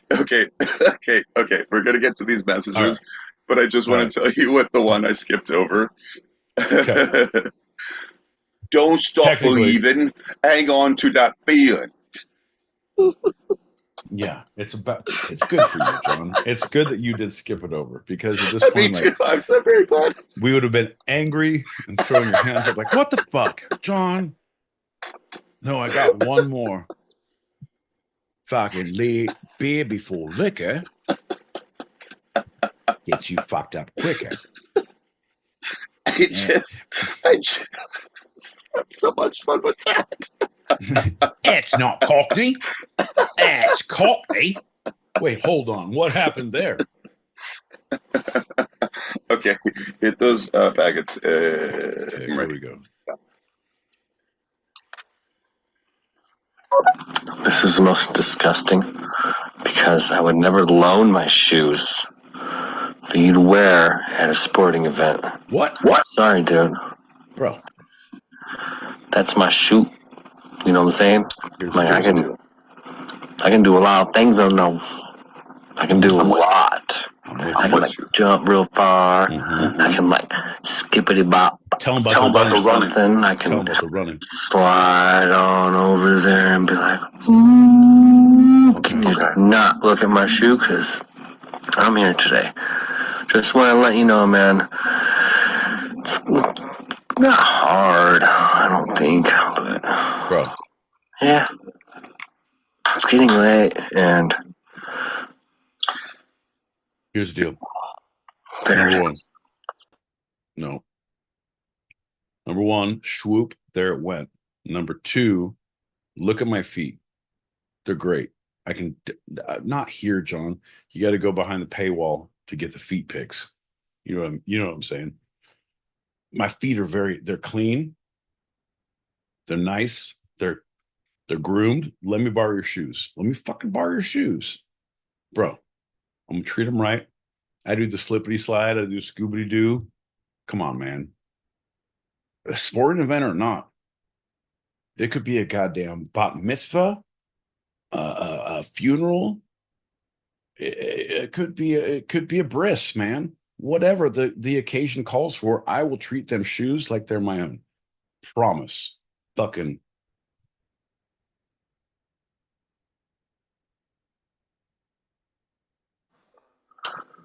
I mean, I don't know how to like push buttons all the time, but bang.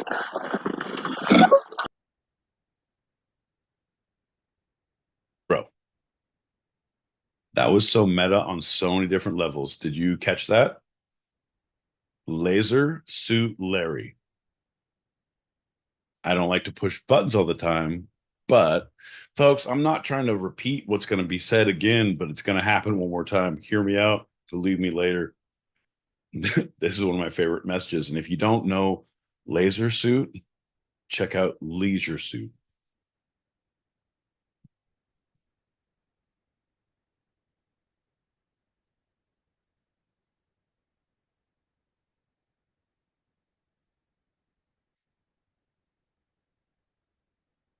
Giddy up, my man.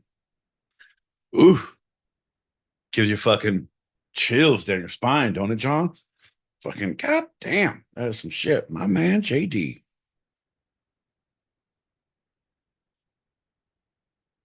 John, for the love of God, you're having a fucking bubble if you think them's Cockney. None of those are Cockney rhyming slang. Thank you. The middle one, crime, bloody murder, is a phrase. None of them are Cockney rhyming slang. None of them. I mean, you would say, "Oh, you were crime, bloody murder" for making a fuss. Not for Thank you. well. This is redonkulous. It's Thank an you. absolute load of it's an absolute load of pony, isn't it? Absolute load of pony. You're having a bubble if you think this is Cockney rhyming slang. Absolutely ridiculous. Strike all answers from the records. Now, I've had to stop the car because I'm on my way to the gym, but I'm so incensed by it. Jesus Christ, men. That's what I love. That's what I love. Number one, fucking John, safety first. Number two, fuck your couch. I think those are the 2 points we need to take away. Y'all, when you're this pissed, pull the car over and then yell at John. So number one, safety first. Number two, fuck your couch, John. This guy gets it. He gets it now. He does. He's good. Oh, I take everything back. Yeah, I always look on the two sides of life, the fun and the serious. That is Cockney Rhyming Slang for the best podcast ever! Yeah, just when you thought you lost her, you bring her back in, John. You fucking bring her back in. That's my man.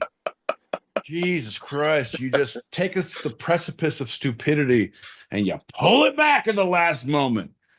You know, man, it's times like these that I'm pretty sure you're fucking sent from the future to make us better people. But then I realized I took way too much DMT, so I think I need to take a nap. Oh, everything is alleged. That's a Don't worry, man. Oh, remember your prayers. You guys all heard that, right? Bro, okay. I said you let want me to take a tell shot, right? You want to? Oh, yeah, what? Yeah, no, yeah. No, we're taking a shot, but let me tell you as we're doing this. Yeah. And I'm going to send you the link. I'm going to post it on our thing. There's a guy who's a pretty fucking funny comedian, but he took like an eighth, like 4 grams of mushrooms before he started a set, Okay. like a heroic dose, Yeah. and started a stand-up set. And 30 minutes in, shit starts to hit, but he then goes for another like 45. And he has his son there with him to do music, and he has like his manager is doing mushrooms in the back. Like it's a very open, like, but to see someone take that dive and you see them like, fuck, man, there was a stool right here before, right? Like it's very aggressively fantastic, John. And I want to say it's impossible. What's It's impossible. To There's no way to dream do. the impossible dream, my boy Pete, to take a heroic dose and then do your very first stand-up ever. And they called the wind Mariah.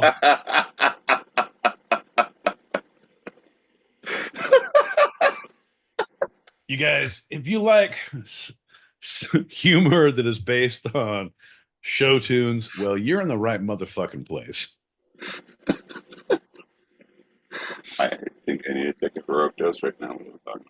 Yeah. No, let's do a shot instead. Instead, you and I, my boy Pete, Here we go. screw the Think, rest. think. This is just for us.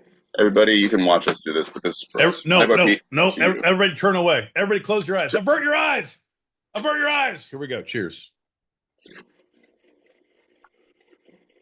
Oh, yeah. You guys get it. You guys get it. There we go. Ah, perfect. Because we're jumping right into our short. All right, perfect, John. I'm going to go silent, let you do your thing, because the shorts where John reads a headline from somewhere, Lord knows where, but it's somewhere he's been in the last 24 hours. Maybe that is a bathroom, a subway car, blog site, his friend's foyer. It could be the indoctrination center at the Scientology Center. Who knows? But he's going to read the headline and then start a timer for 5 minutes and then give a little bit about what this is all about. And then we'll have 5 minutes to discuss.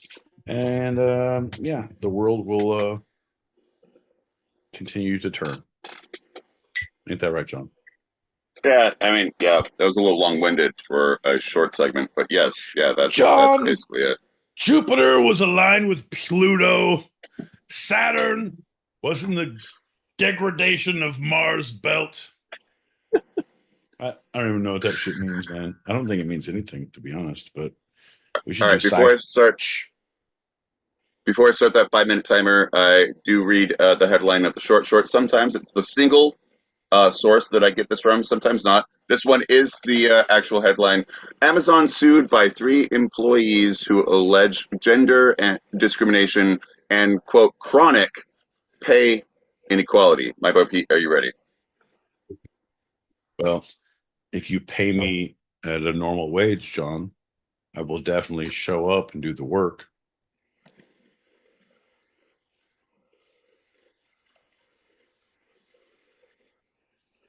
So this is the part where you then read the headline and start the clock.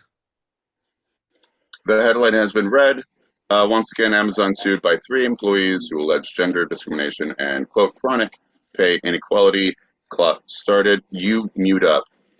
From CNBC, 3 Amazon staffers sued their employers on Monday, alleging gender discrimination and accusing the company of retaliation after they complained of, quote, chronic pay inequality issues. Caroline Wiltmuth, Catherine Schomer, and Aaron Combs, who work in various roles within Amazon's corporate research and strategy division, allege the company assigns female staffers lower job titles for the same roles that they are held by men with higher titles and larger salaries. The company then, quote, regularly fails to promote women, quote, resulting in the performance of similar work as men in higher job codes for less compensation, end quote. Pete, do you want to chime in at this point? Got a little bit left. Oh, I'm sorry. Is it my turn to speak, John? I felt You like can there was talk. some inequality in the short. Like I wasn't getting the established time to speak as you were, John. Like there was retribution on my side for bringing it up. Yeah, I feel like I can understand how they feel, John. Things are fucked up, and when you say words and people come at you, John, it's a little disheartening. But also, there is there's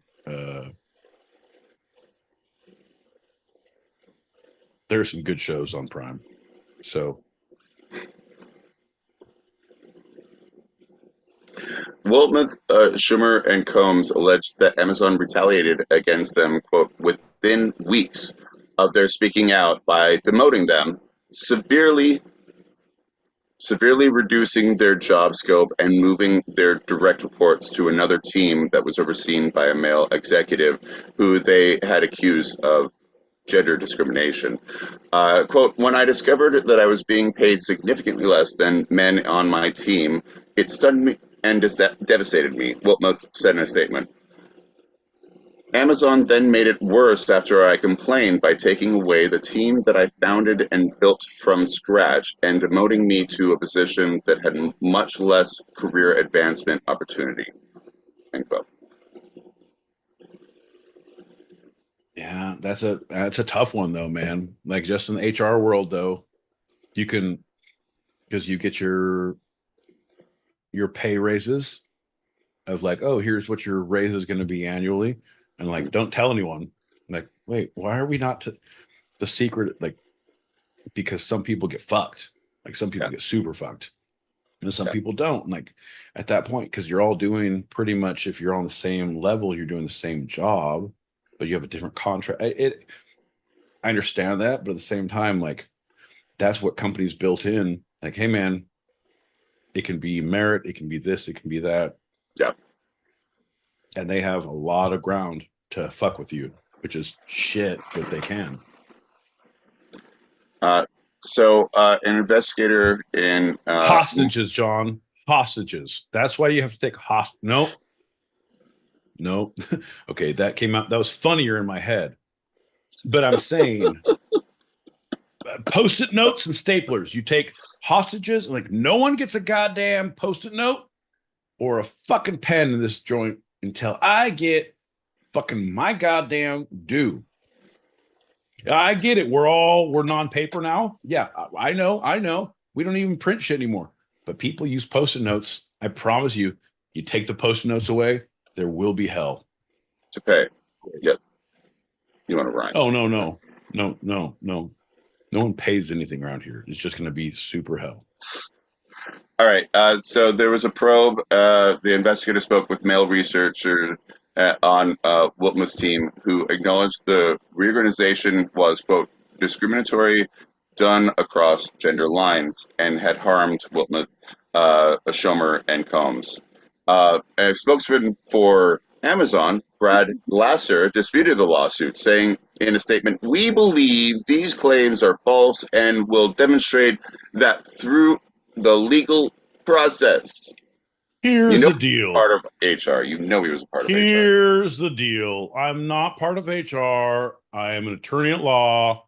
I am Brad Rasper, Esquire, extraordinaire. Yes, I do acknowledge that the specific pay raises did include the word vagina 14 times. I would go on a limb and say not always in a derogatory manner. Now, one might ask why that is something in the job description. Well, I can ask you, why is it not in others? Because if we do not recognize they are there, then how can we better our work environment? I am Brad. You know what? If you have any questions, talk to HR. I just want to throw these in because of several other gender and racial discrimination suits against the tech and corporate work from the tech and corporate workers in recent years. Amazon said last April, Amazon announced it was conducting a racial equality audit of its frontline employee workforce, led by former Attorney General Loretta Lynch. And then the very next thing, that was the end of the article, it said, "Watch, Amazon partners with Snap," which is a social media outlet, "to feature shopping ads." And so it was basically an ad for Amazon at the end of this article. There was a lot of that, but I think you glossed over the fact that the whole point was the investigation was going to be led by Loretta Lynn. Like, I can't wait to hear the songs she comes up with during the investigation, John. Wow. It's going to be great. Well, she was a coal miner's daughter, I believe. Oh, John, was she ever? And now she speaks for the working man. John, it's about goddamn time we have a soundtrack to inequality. You know what I mean? Yeah. Because we don't have pay disparity that you can tap your feet to, then what is it worth, my friend? I prefer Woody Guthrie, but I'm just an old timer like that. Look at you in your old-timey ways. Of course, it's the male society that dominates John's minds and thought processes when it comes to wage disparity soundtracks. John, that is white privilege soundtracks for you, my friend. Not in my country. Oh, Loretta Lorin? Doesn't matter. We're too far gone now. We just got to keep going. This country was made for you and me. Right, yeah, so let's have a shot. Oh, no. See, okay, well, fucking Muse said, I'm just saying, it's 38 and this round proves that he's still living here illegally. You know what, man? I'm telling you, it does indeed. Welcome to the party. It's a good time until they take us all. Cheers. Bing, bing, bing. You're welcome for listening. We're gonna finish. Folks, ladies and gentlemen, boys and girls, children of all ages, we are the Two-Sided Pod. John L. Peacock is having a stroke, so I will vamp. We're here every Tuesday, 8 p.m. Pacific, 11 p.m. Eastern. That's 4 a.m. Greenwich Sandwich Time if John's not having a stroke. John, you ready, my friend? My boy Pete, we're going to finish this out with our final segment, which is the fun segment, because we did a little flipsy-flopsy. And this is it's going to be fun. It's about human connection. Here we go. Fucking, if you make me take off my shirt, paint myself in mud, and bang a drum in the forest again, John, I will be shocked if I don't hold it against you this time. Ah, I see the double entendre there. Nice. I believe in multiple entendres because everybody has the voice in this entendre. Okay, that tickled my fancy. Shut up, John. Sometimes we're on autopilot, sometimes we're on fucking pilot. What do you got? Tell me about human connection and how I'm missing out. You know what? I was thinking about this, and I thought maybe I should tell my boy Pete that he's going to have fun with this episode because he knows a lot about all the segments, whether he likes it or not. But I decided to wait until right now because I want to have a human connection with you, my boy Pete. We've known each other for. This is John. Look at me Where in I'm the going to do my. No, I am looking you in the motherfucking eye. Let me move my fucking camera over so I can look into the camera at your eyes. Okay, there. Fuck you, John. I'm looking at your eyes. What exactly, sir, in this wide world, you think that you're gonna humanly connect with me that is gonna be a good thing, that is not gonna hurt you in the long run?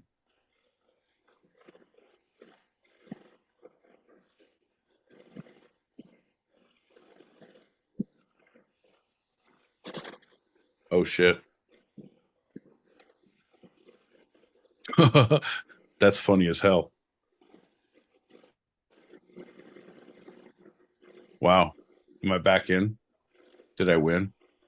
Wait for it. Wait for it. Wait for it.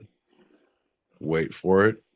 Now, what were you saying about human connection?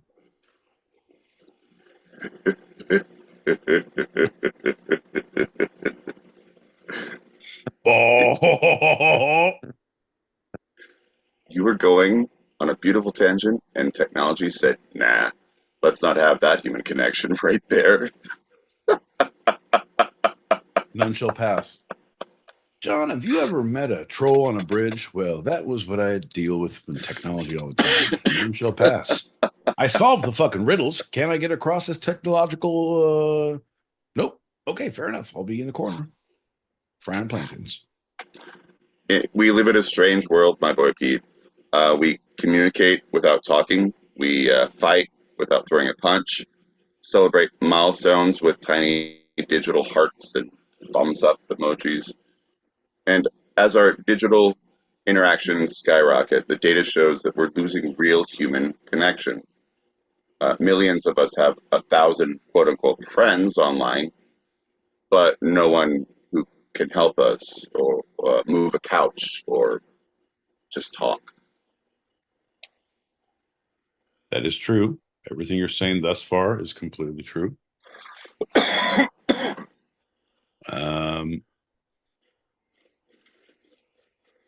Yes, it's I can think of one, maybe two people who would take me to the airport.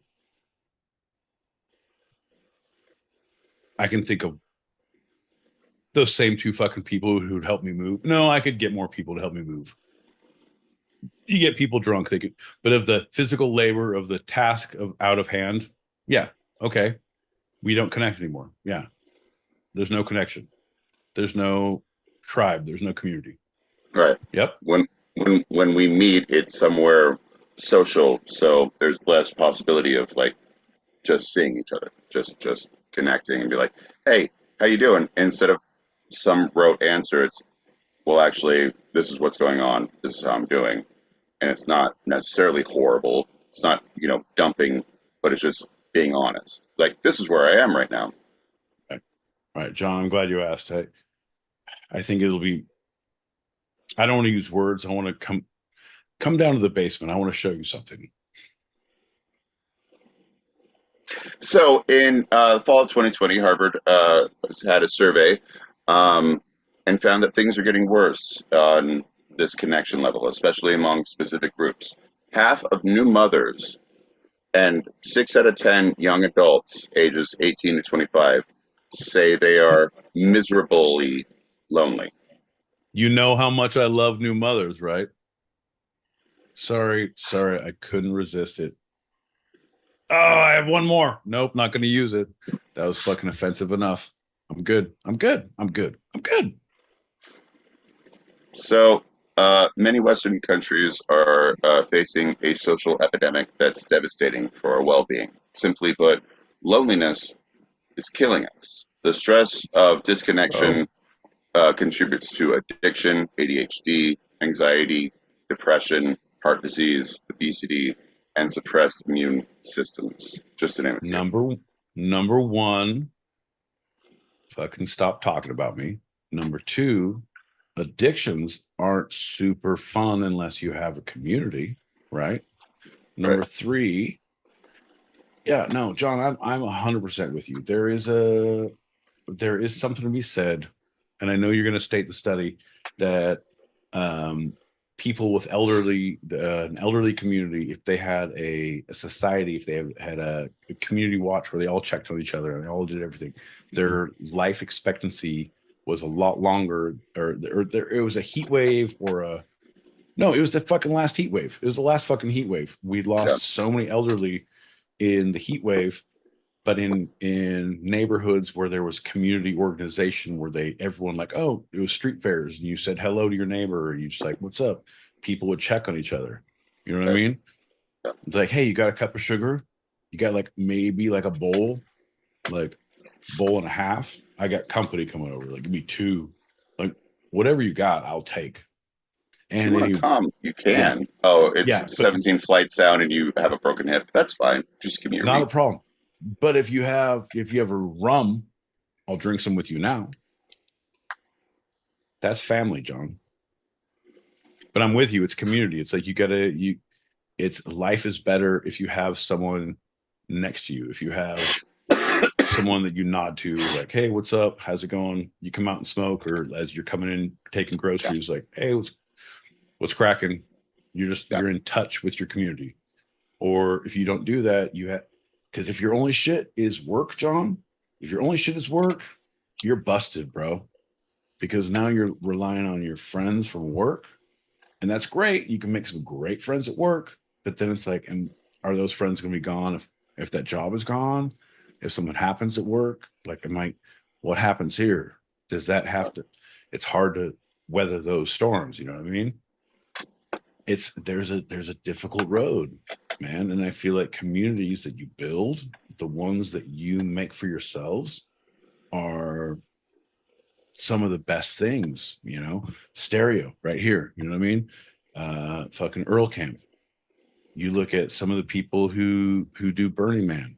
You look at people who are ravers and they go to, because there's tons of raves locally, and like you meet your people. John, Sure. John. Maybe I'm taking you way off topic. No. But there is a community, because Burning Man was a thing that was on my radar that I was all about. Like, oh, this is gonna be bad. I want to do that. It's my bucket list thing. There's another one called Wasteland in the Mojave Desert, but it's based on. It's very. It's end of world, like Mad Max living, but everything is. It's. If you think about it in a video game gamer's style, there's no money. You have to. You can do tasks for people and get bottle caps in payment, or you can barter. Bartering. Yeah. And there's like, get these sunglasses for this nightshade for this thing, and then you barter your way up. And these guys from the UK went out and did a thing there and they did a documentary that was 45 minutes long. I watched it with Griff and I was like, bro, I want to go to there. It is, and everyone said it's this weird, the worst fucking hateful people that it's like, fuck you, but it's so communal. It's like everyone's in leather and fucking masks and painted up like where are the guys in white who fucking spray their shit? Like it was amazing, but it was Right. like juggalos. It was the same idea of find your community, find your people, find your thing, the social connection. Mm-hmm. Sorry, I took you off complete track, but it's about that. We don't have enough of it. We don't have enough of it, man. We are still 100% on track, my bookie. That's the whole point. Is because instead of, you didn't go to jokes, you went to actual, like, this is something that sounds amazing that I just even heard about and don't even have an experience with it. It's, for me, it's New Orleans and Amsterdam are both below sea level, so they have, barriers against the sea, and when those break, they're below sea level. So It you will want to just be come in. A little Dutch boy with his fingers in the dike. That Boy, is John. yes. Well, that's all Brussels. these fingers, and so many dikes. That's Brussels, but yes. That's what I'm saying. But the energy of connection is so much more palpable, and I think it's just generationally. We are in this together because it could just like pop out at any point. So yeah, I think what you were saying is so on point. Of human connection can save lives just on a simple level of, oh, I should go check on her because the power's out and she's 90. I should I see where this is going, and I don't like it. I don't what? like it one bit. I see where it's going. I don't like it. This is going to be you telling me to answer my phone whenever you call just to fucking do proof of life. I don't like it, John. Answer a text. I don't like it. Like, I'm busy. I got shit going on. Like, life is not good. Like, hey, man, I don't want to fucking deal with a goddamn peacock right now, much less the world I'm dealing with. I get you. I get you. I get you. Fucking reply. All right, I'll reply. Fair enough. The thing is, I'm with you, man, but I have my, so I appreciate you, John, and I need to include you, right? Hey, folks, here on the Dr. Phil special hour, we're going to see John L. Peacock, and we're going to see my boy Pete. We're going to talk to them about their feelings and their connections. All right, we'll be right back. No, John, so I get it. I have my fucking little connection in my world that I deal with, and I don't. I keep telling you we need to talk. I'm like, I got time for this motherfucker right now. This is gonna be bullshit. I'm in the middle of something that I'm actively connecting with. I'm fucking proof of life connected with. I'm not gonna try and stop because you know me. I'm a one-track mind. I'm a fucking one-show pony. And I Super vigilant. You are hyper focused. Hyper focused. If I'm in it, I'm in it. If I'm not, fuck your couch. Right. Like that. And you know me, that's what bugs me about you is because we'll be hanging out. It's like, fucking, I'm with John L. Peacock. We're making goddamn legends right here. This is fucking, women will shake and tear. Men will hide their children. Fish will stop swimming. The police will be fucking batten down your hatches, boys. And I was like, hold on. I just need to text back these 3 people in 1 second. And I will be right there. It's fucked, bro. In my world, it's fucked. I get it. Anyway, tell me about connection. Tell me about what I'm missing out. Tell me where I'm astray in the world. John, I need guidance, and your guidance is paramount. Well, it won't be my guidance because I think you filled in a lot of blanks that I'm just have skipped past. Why connection is needed, how it benefits on almost a not direct, but it's just like you see it. People with connection and people without connection. Like John, SIDS in foster homes and in orphanages, the babies who just like they just wink out because they weren't touched enough, right? wow, bud. That is human connection. Wow. That is on the That's most horrible. basic level. I know it is. I was gonna make a funny joke right before that, and I'm glad I didn't. Human connection. How important it is, right? It's super important. Yeah. John, I can't finish without human connection or eye contact, and then a version of eye contact, and then eye contact again. But and maybe another connection, kind of human connection is no. But bro, there is touch Don't you look involved. at me? Don't you look at me? I can't.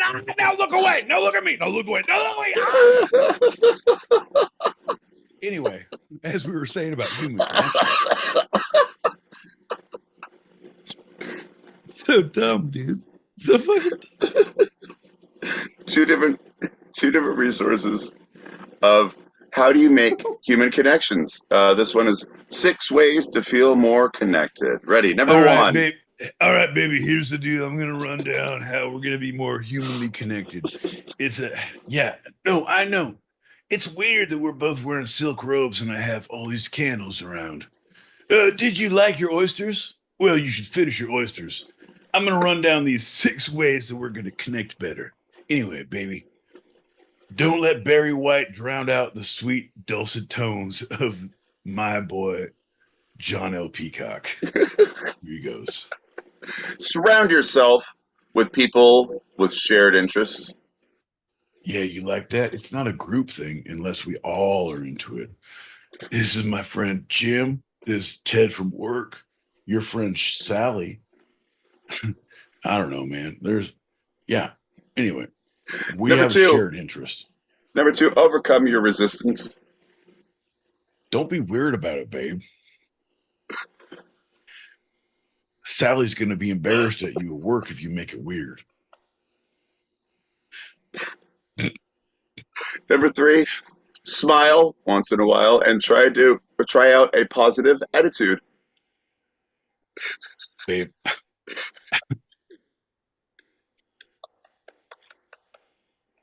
I know it's going to pinch, but I know I'm winking, but just smile. Try a positive attitude. Dude, I'm not making this up. This is all. Number 4, open Neither up am to I. others. Open up to others. John, babe, here's the deal. I know it's weird right now, but I invited Ted, Bill, and Sally over. It'd be weird if you didn't open up to others. Don't be make it weird, babe. Number 5, don't hide in your phone. Yeah. Don't text your mom that shit's going really weird with me right now. She knows we're having fucking struggles and we're trying new things. Unless you're posting about it on Facebook Live, I don't want you to have your phone. And number 6 for this final one for this list, stay in touch.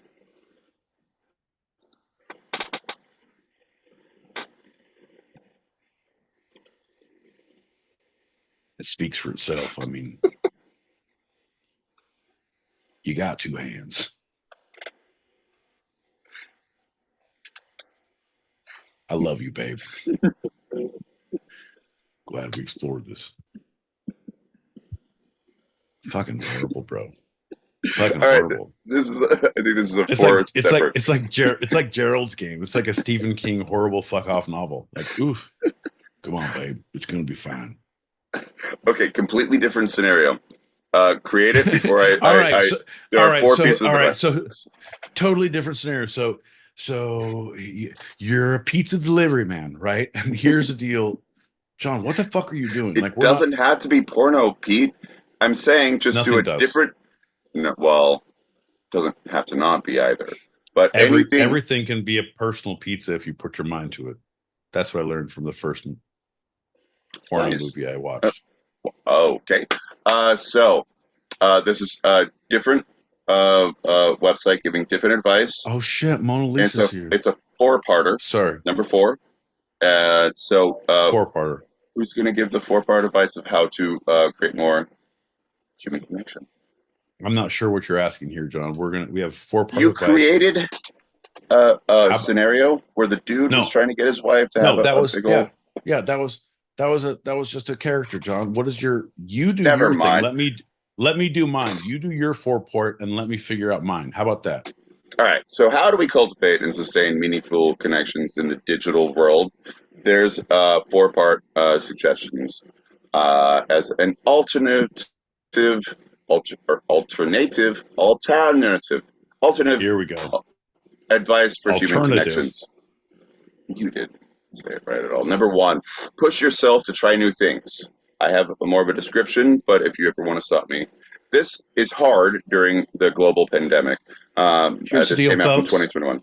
Sometimes it's very difficult to have connection with your significant other. And I'm so glad you're at the Church of the Two-Sided for the marriage counseling and the couples counseling that you also need and crave as a couple. Now, number 1, we're going to go through some of these 6 reasons You know what? I think you guys know 2 of them already. So I'm just going to go with 4. Why the Lord has inspired us to be here together and what you can do to your significant other to make them squeal like a pig in sack. All right. Now, my deacon here, Deacon John L. Peacock, is gonna read from the Holy Scripture of the two-sided of how the human connection works and what one needs to do to one's significant other and the other's self to make the connection that we are looking for as a congregation. If you all have any questions after the presentation, y'all can see us in the foyer or the foyer if you're goddamn crass. John, Deacon John L. Peacock, please proceed. Number 1, push Oh, no. yourself to try new things. Folks, here's the number one thing that I need you to understand, that the Spanish Inquisition is not going to be coming back. But you need to push yourself to try new things. Don't persecute your enemies or do Gregorian chants, but I mean, explore new options with your partner. Come to weird ass fucking couples counselings. I wouldn't have a job if you didn't. Also, pudding shots. Let your mind go with that one. Talk to me in the foyer.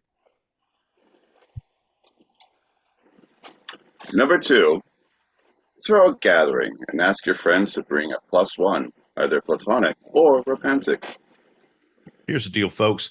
What we left out of that part is you have a big bowl there and you leave your religious pride and your keys in that bowl.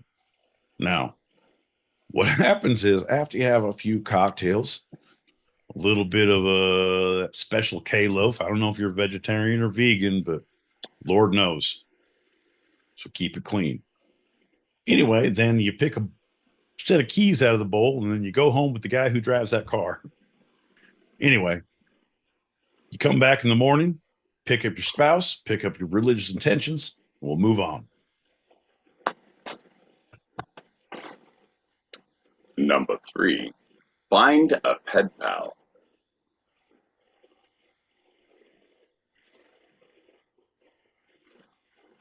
Imagine, if you will, congregation, the time before sexting, the time before a preacher such as myself could get implicated in an airdrop scandal on U.S. Airlines from here to Tampa, Florida, for airdropping pictures of his junk to anyone with an open line. God forbid. I digress. Folks, back in the day, we had to paint the pictures with our words, and it's not a bad idea to figure that out again. Become eloquent, become a speaker, a silver-tongued liar, a master of the a cunning linguist, as it were. Renaissance.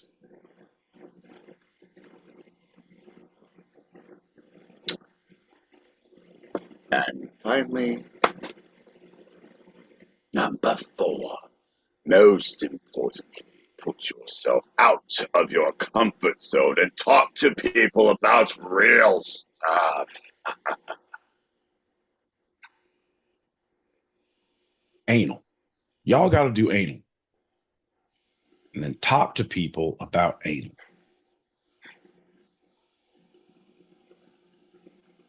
Was that too soon? That's usually the third. Sorry, we're doing. I would say it wasn't soon enough. Usually that if you're only into that, you need to like say that pretty early on. Oh, you're not in. You got to lead him in slowly. How does one get into the fucking church? One finger at a time, John. Slowly. All right, to close this all out, You're the worst. You're the fucking worst. Hey, bro. No, not how to. What's up, Mona Lisa? She's here. How you doing? Marvo's here. What's up? Everyone's here. Alex, don't even worry about it, bud. Good to see you, bud. Uh, Connecting the Gap Collective. Connecting the Gap Collective. Quote, human connection is not only essential to our own well-beings, but the well-being of those around us. We can lead by example by showing how beneficial human connection is on our own in our own lives and by showing empathy towards others. Human connection only leads to happiness and fulfillment. It makes us better, more well-rounded individuals. This allows us to be more understanding and accepting towards people who are different from us in almost every way. It gives us a chance to try to be more considerate and patient so we can find the attributes in others that we resonate with, even when it seems like it is a very small attribute. All of these elements will further bring us together, help us to close the hefty gap between us, and help us grow into our best unified selves.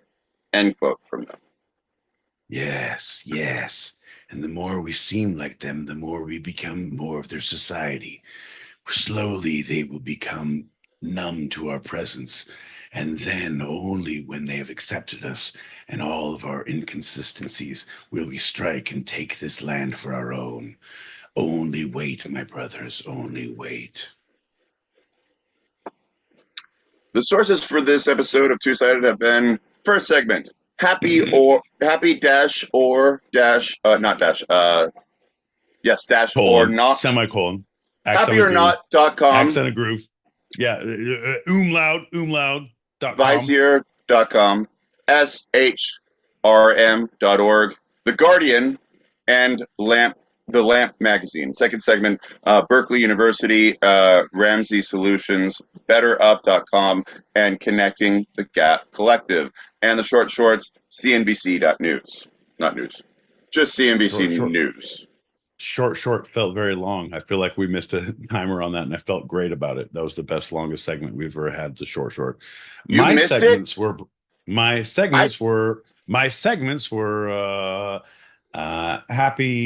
happymurder.org, gud.gov. It's a weird black site program, black hat. You guys, it's weird they have a website. Highly recommend looking it up. Second segment was actually didn't have any thoughts on this. Third segment, marryfuckkill.edu. There's a whole Good study. university. Columbia University did a big piece that I was very intrigued with, John. I highly recommend, if anyone is doing follow-up on this, I highly recommend reading that piece of work. Now it's time for your favorite game and mine. My boy Pete, what's the through line? Well, folks, here's the deal, John. We're going to have to go back and let people know what the segments were, because I think there might be confusion of what they were. So the first segment, which was serious, was HR. We flipped it. It used to be fun, and it's not. That's just for this episode. We're having fun. We're having fun. I didn't. So we went from fun to serious. What? Hey, bud. What? Doesn't matter what your format choices were. I'm just saying words now. I'm trying to piece together what we're doing, so you don't have to worry about what you did editorially. Like you're doing good. You just sit back and in the cut. You know what I mean? Just shut the fuck up and fill in the blanks where. Right. Here's the deal. So the first one was HR. Yeah, that's correct. And that was Second one was the short, and that was about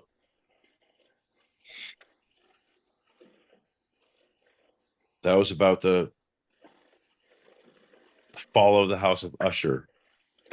The three employees who sued.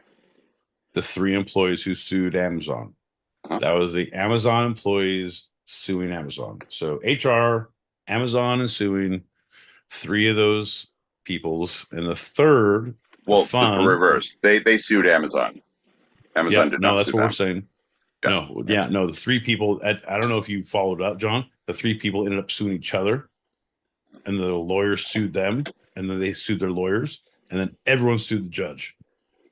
It's crazy. John, have you seen it's a mad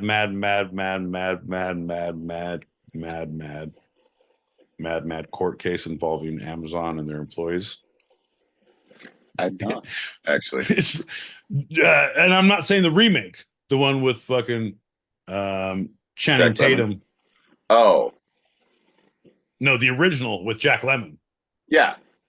Yeah, that one. This guy gets it. He's all anyway. So that's we two. had that was two, and the third one was about the way to a happy marriage. No, John, human connection. How to be a fucking human. If never give up, never surrender. We need your help. We need your help. Fuck you. I'm going to do 2 more shots and watch the shit out of that. I'm calling it sick tomorrow. No, I'm not. I want it. I'm going to do it tomorrow. Calling.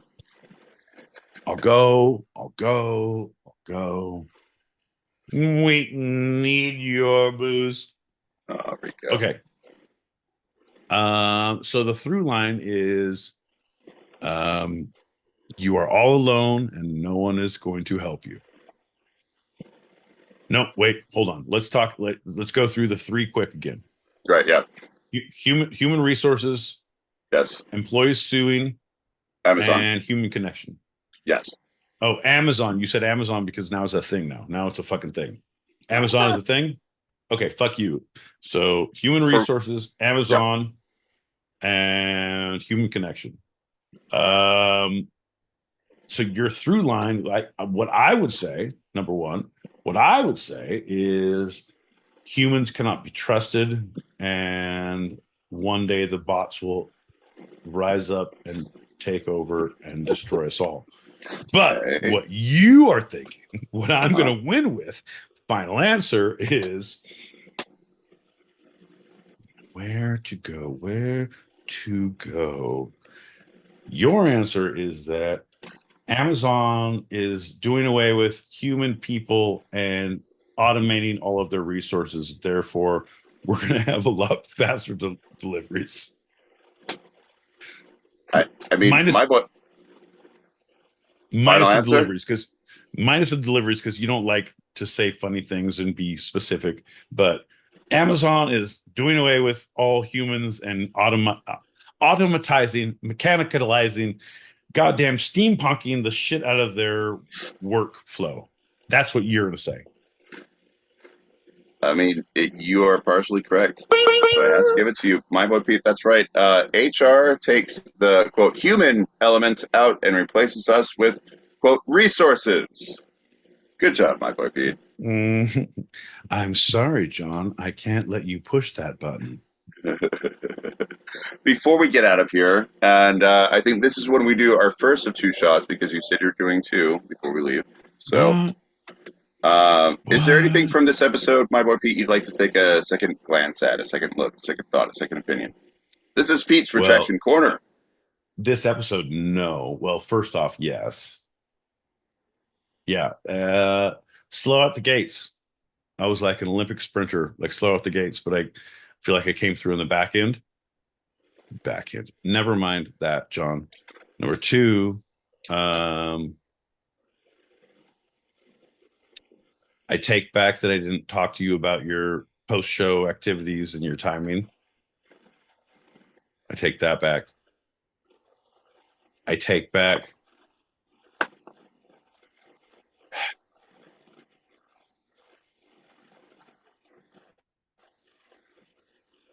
this penny. This is my wish, my dream, John.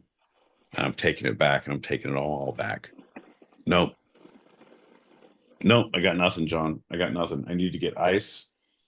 I need to call my lawyer. I need to call my priest. I need to think about the future. I need to weep for the past. I need to hope for the future, but prepare for the real. Cheers, bud. Cheers, buddy. Well, Thanks for listening, everybody. We have our open chat show continuing for those listening live on the Stereo app or watching on YouTube. So if you are here now, regardless of the platform, stick around. And if you are hearing this later and want to join us in the green room for after show wind downs, or want to throw some topics out there, email two-sidedpod@gmail.com. That's TWO, sidedpod@gmail.com. That's a wrap for tonight. I'm John L. Peacock out in Brooklyn, New York. My boy Pete in Southern California.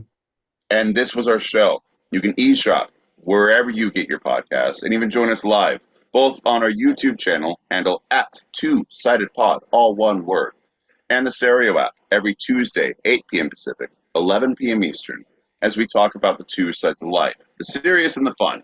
Here on Two-Sided. Love you, Pete. All right. Love you, John. Giddy up. Fucking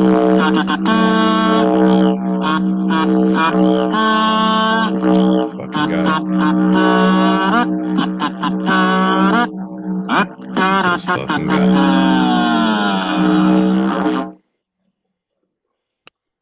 Holy shit. Ladies and gentlemen, boys and girls, children of all ages. So has it been written, so shall it be done. John L. Peacock has left the building. We are soon to be in the green room. Not yet, but now. Ha ha ha ha ha! Let the fuckery begin! John can't stop us now. No one can stop the wrath. That was a good show. That was a good show, John. Human connection, man. You get me on those fucking human bullshits all the time. You know, everybody who knows me, everybody who knows the show, I'm a big softy. I mean, I talk a big game, but I like that human connection, man. Good people deserve good people, beget good people. And I feel like this is a great community for that. There's so many people here that just fuck it, man. I'll go on a limb, you know. I'll say make the world a better place. Your day-to-day fucking choices, the things you do, right? I think we all try to do that. I think as a group, as a fucking there's not one motherfucker in here who thinks about like, you know what, I'm gonna go out and fuck someone's world up today. Granted, yeah, there's some people you don't like. Yeah. I don't know if there's anyone fucking vitriol. I talk some shit, but I'm never gonna go out and fuck someone's world up. I might laugh if they fall down the stairs. And that's only John L. Peacock. But that's specifically John L. Peacock. I don't know, man. I feel like there's not enough human connection. I feel like there's not enough support. There's not enough everyone has a voice, you know what I mean? Like everyone has a thought, everyone has a point of view, everyone has a voice. And if you don't get to speak, if you're not heard, if there's not someone's listening on the other end, it starts to kind of fuck with you, you know? I think that's what got everyone into lockdown. I think that's what fucked with John. I think that's when he regressed to being the shell of a man we know him as today. Oh, if you could know the Ginger I knew back in 2007. This Ginger here. Oh, the world at his fingertips. A fiery countenance and a fiery head of hair. His locks were as wild as his dreams. Ain't that right, John? I hear you. I know you're here. Come on in, bud. This fucking guy.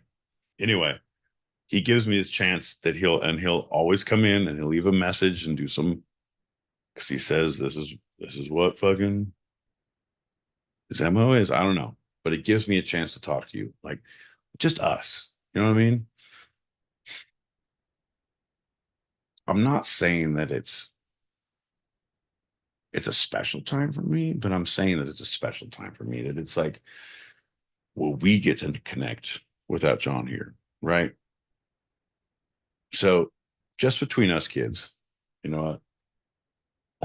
No takebacks.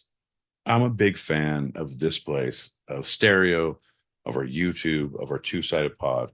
I will never admit this shit to John. He doesn't deserve it. He should be shunned, ostracized. If anyone knows where I can get stinging nettles, like a sweater made out of them, fucking Christmas is coming up and I need to get ideas. But I'm saying this community, I love this community. I love who's here. I love who gets it. I fucking love the people who don't get it. Like that's busting balls and talking shit. And like, it's great. It's a good exercise. And like, oh, you can't put hands on someone. You can't fucking, we're not arguing. We're fucking doing a show. John does the song and dance and I do the fucking yelling and screaming. It's great. It's a fucking, it just makes me appreciate everything so much more. So I don't know, a lot of things, you guys, a lot of fucking things have been happening in the last fucking week.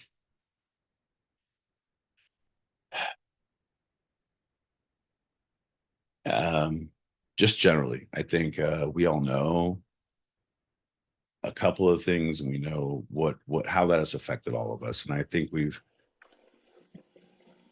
all moving forward. We're all dealing with things. We're all trying our best. We're all trying to get through, and then we all have our own personal struggles that we're bringing to the table, right? It's kind of a fucking double-edged sword. You know what I mean? And the thing is, we have community to deal with part of it. We have our own struggles that we feel we have to fucking carry alone on the other side, But the thing is, here's the fucking rub, motherfuckers. You don't have to carry that personal shit alone, right? Everybody's here. We're all in a fucking community, right? You need to talk. Someone needs to talk. Someone like fucking let's fucking chop it up. I think everybody is here for everybody. And I think that needs to be, we can see it right now a lot of times in these specific moments, but I feel like that's something we all need to take away moving forward. Just like, oh, you're on your fucking island doing your own fucking thing by yourself. Like, no, you're not. You can reach out to anybody here. You can reach out to anyone to chop it up, but not here. Like, I wouldn't reach out to John. Or me. I don't answer my phone, and John has horrible advice. You want to pop those brackets? Yeah, I do, but I also want to take a shot, John. Yeah. Oof. I'm out of ice. I'm out of shots. I have so many packets of coffee. But man, I appreciate you. I want you to know I fucking love you, brother. I'm going to take time to say I love people when I love people. I'm like, hey, man, sorry, love you. Cheers. Love you. Cheers. Bink, bink, bink. Ooh. I love rum. Rummy, rummy, rum. Here we go. What's even telling him? But let's go ahead and strike flipsy flopsy from our vernacular from this point forward, okay?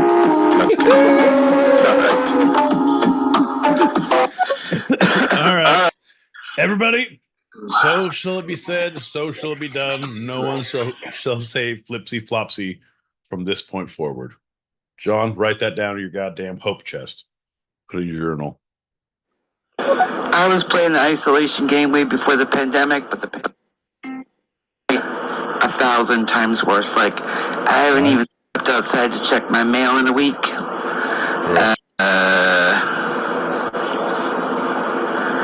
Take me to the airport, pick me up from the airport. I don't have shit. Girl. Why? Because people suck, and I'm at the point where I'm so fucking salty that if the next person trolls me to my face, is inappropriate, gropes me, whatever, I'm gonna end up going to prison. I don't want to go to prison. I don't want that. But I'm just gonna start punching people in the throat. I'm done with words. If you haven't learned by now that what you're doing is atrocious, well, I'm here to teach you. Fuck the yeah. This fucking place sucks. It's some bullshit. It's some bullshit. The I am so with you on that.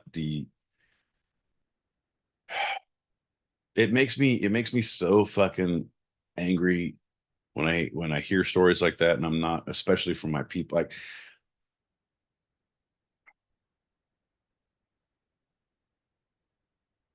fuck the journeyman, man. If I lived there, number one, I would take all of your gropes.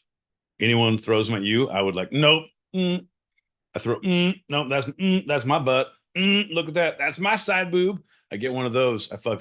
I'm like a goddamn, okay, hear me out. Maybe too soon, but I'm like Secret Service. I'm not that good, but like fucking side boobs will, like, shots will get glanced off. I'm saying you won't die. Okay, horrible joke. Anyway, I'm fucking, girl, I'm so sorry. The shit is, and the thing is, we can joke about it. We can say we can't understand a lot of the shit, like, honestly, like, on the level. And it fucking sucks. And it sucks that you don't have fucking people physically close to you. But I can tell you a fucking 1,000%, 100,000 times over, you got people across the fucking globe, across the fucking US, who are here for you anytime, any day. A fucking text, phone call, DM, fucking carrier pigeon, smoke signal. If you can find a goddamn one of those Pony Express riders, I love horses. So number one, that'd be awesome. Number two, I'd love to see it. Way too long though. Fucking call, but also send the horse. I want to know now, but I want to see the horse. So it's a twofer.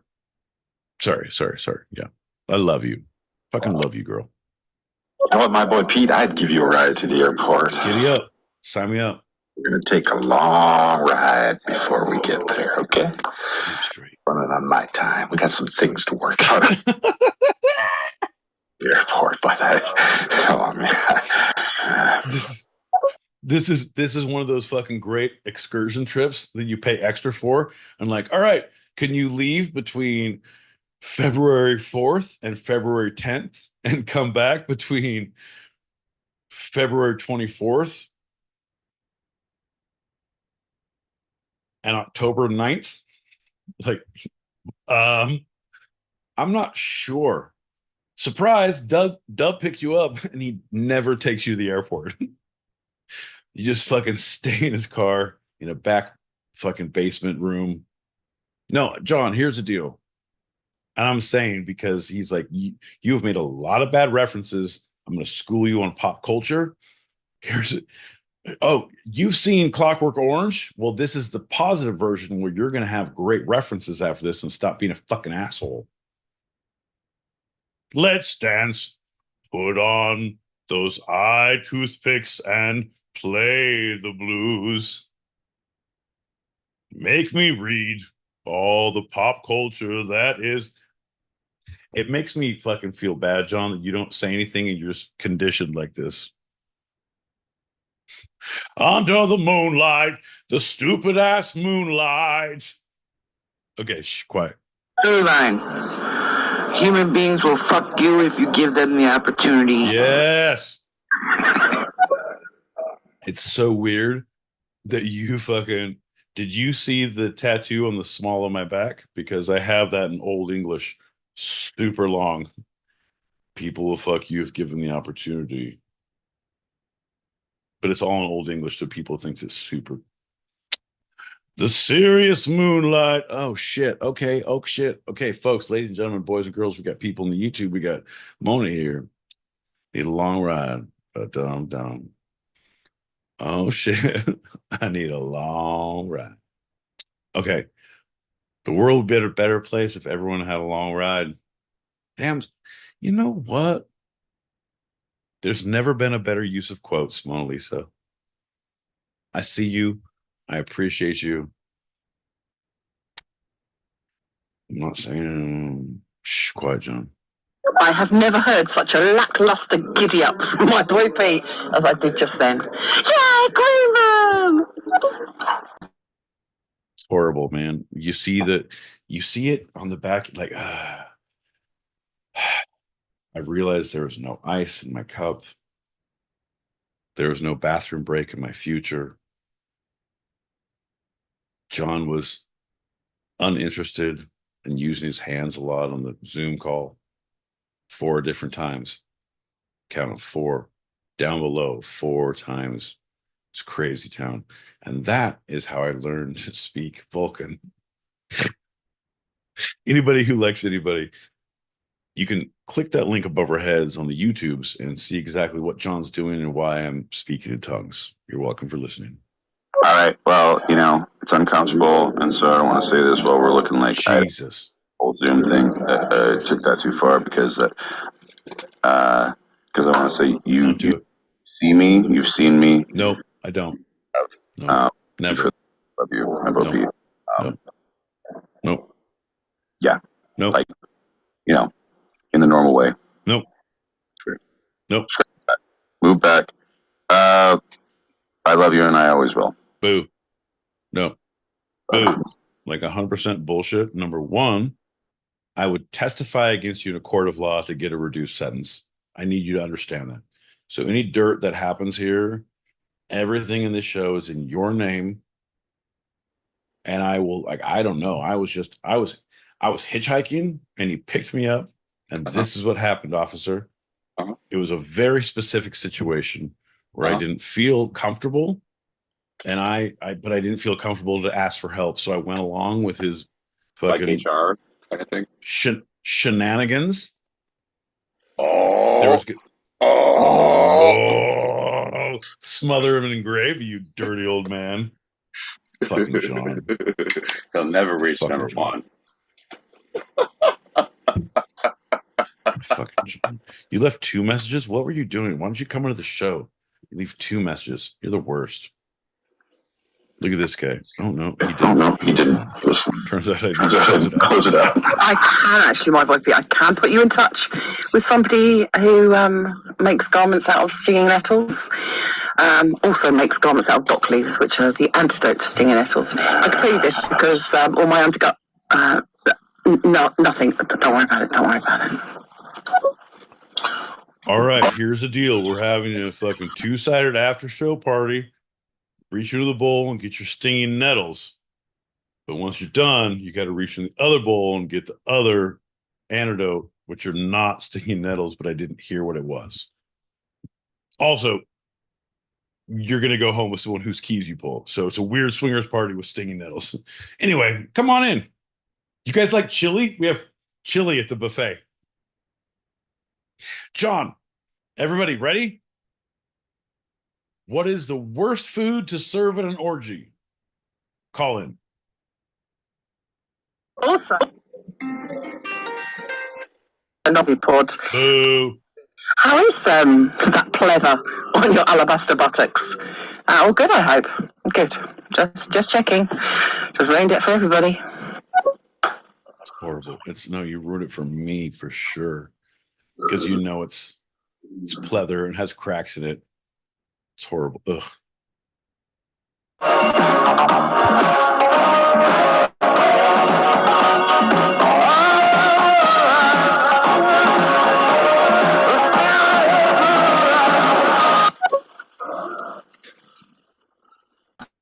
All right, John, you know what they say. If they say dance, I'll dance with you. If they say do a shot, I will do a shot with you. And I believe that was dub terminology for do a shot. So pour a shot, and I'll play this last message. I just saw alabaster buttocks at the Mercury Lounge last week. Weird. They played that cover. If you say drink, I drink with you. Their lead singer was fucking pale as shit, but he wasn't wearing pants, and I felt like the dedication was there. And if you say get high, I'll get high. So high and... Come on, John. Because my love for you, my boy Pete. Boo. We'll see this podcast through. Because you could drink, you could smoke every single Tuesday. Yeah. Woo!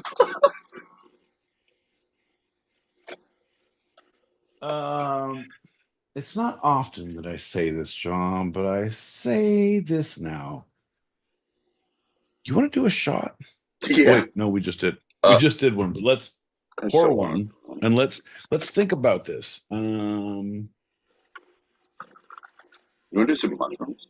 I mean, like No, portobello or allegedly. You no, want to do some we're allegedly not. mushrooms? No, we're not. Come on, man. We're literal. We're not figurative. There's no way in hell on a Tuesday night I would start eating mushrooms at 11 p.m.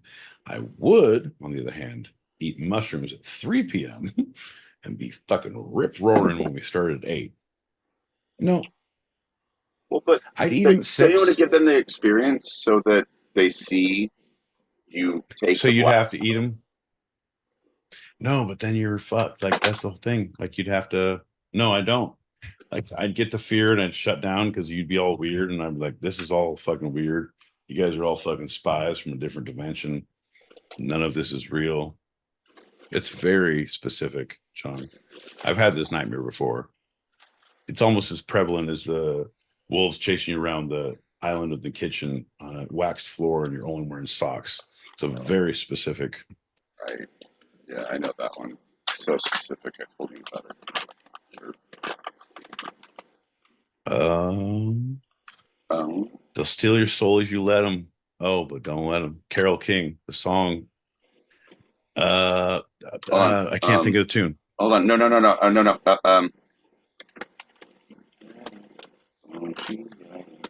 Uh, Yep. call out my name, and you know wherever I am, I'll come crawling.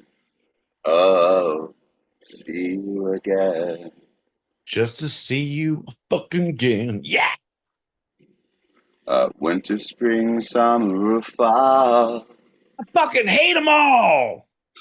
He Keep going. does hate them all, but Not I'll the one be I like. there. See you again. Do-do-do-do-do-do. Yeah, yeah, fantastic song. Fantastic. That was a good one. I don't know if that's the one she was referencing, but then she also said, "You got a friend." You got a friend. No, John. Oh, you got a friend. No, you got a Oh, friend. which one? No, what? Which one were you doing? That was the same song. Oh, Yeah, that was the next line. That's why she said it. you got a friend. No, you got Yeah. a friend. It's the end. It's the end of the winter, spring, summer, or fall. All you gotta do is call, and I'll come running. See you again. You got a friend. In me, you got a friend in me. When the road looks wide ahead, when you're miles and miles from your wife on bed, just remember what your old pal said. Oh, you got a friend in me. Shout out to Randy Newman. He was fantastic with all that movie Shout writing. out to But Carol. Shout out to Carol King. shout out to Carol King. Much more than Randy. Sh- You know, screw Randy sh- Newman. Shout out to you know Carol what? King. Shout out to the Carpenters and all bulimia. No, Wait, nope, nope. Completely different. nope. Let's Yep. make this pure. Stick Shout with out yeah. to Carol King. Fantastic songs. Tapestry is when she finally busted out as a song, as a singer. But I she believe it was, was it when her album release, was it winter, spring, summer, or fall? I don't remember when it was. well, anytime you bought it, that's all. Oh, that's right. You got a friend in me. Let's see, Kathy. The plans they made put an end to you. See, I know that song. But I can't. James Taylor is what you're thinking because he's the one who made it I'm thinking, famous. yes. Fuck they you, James collaborated, Taylor. and Yeah. they collaborated. She wrote it for him. That's when she was just a songwriter, not just a songwriter, but that's when she was her profession was songwriting to give to others. Like Hall and Oates, James Taylor, right. a couple of them. Did you know James Taylor was the name of a famous inventor during the Industrial Revolution? The first name James and the last name Taylor. Yeah, I do know that there's a very strong possibility that someone with that name had that profession in the late 1900s or Here's the deal, 1800s. John, I just finished the Anne Rice movie, Vampire Lestat. So I'm pretty sure that it's the same James Taylor from back then in the Industrial Revolution that now sings the shit songs that I hate now. You like those songs up on the roof, no, I like the Motown. And that's This completely out of order. Stop getting me down. People are just too much for me to take. Come on, John. Yeah. I'll get on down to the bustling town, and all my troubles just roll right into space. Up on the roof. Come on, baby. Come on, John. You know that's Carole King, right? You know what? You're Carole King. How about that? I'm very serious. That's another one of her songs. No, I know. She was a great singer-songwriter, mainly songwriter. I got Tapestry on vinyl, and that's that. If you have vinyl and you only have like I'm gonna get 20 albums, that'll be one of them. In my opinion. No, that's great, but I want you to know the phrase "I have Tapestry on vinyl" is something that would blow the minds of Eastern Europeans trying to learn the English language. No, how does he have Tapestry on vinyl? Tapestry is small knit wedding things for when bride marries groom. Vinyl is what is used for tire treads on tanks. How are two things one, and why would you buy them? It's very confusing. Since we are this app stereo is banned in Russia, and you talk about East Europeans and you only do a Russian accent, maybe augment it, Polish, Hungarian, like Czech. Here's the deal, like, John. Just John, slight augmentation. You got to give the people what they want. They do not want a Russian accent for every time you say Eastern European, bro. I know this for sure. No, 100%. I was talking to one of my Polish friends. Veronica? No, totally different. But I couldn't understand what they were saying because they were speaking Polish. But I'm pretty sure it was positive. Did it sound Russian to you? Hey, John. Hey, John. Don't make it weird. Eastern European just sounds like Russian. To you. Remember, because there is the Eastern Bloc, then we will look at you and make you talk. If you don't tell us where you've been, because the Eastern Bloc is here watching you, na na na. Hey, do you like the fall of Berlin? Na na na na. Fuck you, Reagan. Here we go again. Na na na na na. Come on, John. Horrible. Eastern Europe block does rock around the clock. Here we go. We rock. John, that's why we're so big in Slovenia. Slovakia. Get it right. No. Slovakia. No. Transylvania. Well, that's true. 65,000. Transylvania, 65,000. Come on, John. They love us there. I had a call, a DM direct from someone who claimed to be a descendant directly from Vlad the Impaler. You are very good. All of the things you are saying make me think of Homeland. It was great, John. We should move on from yeah. So my boy Pete, let me ask you.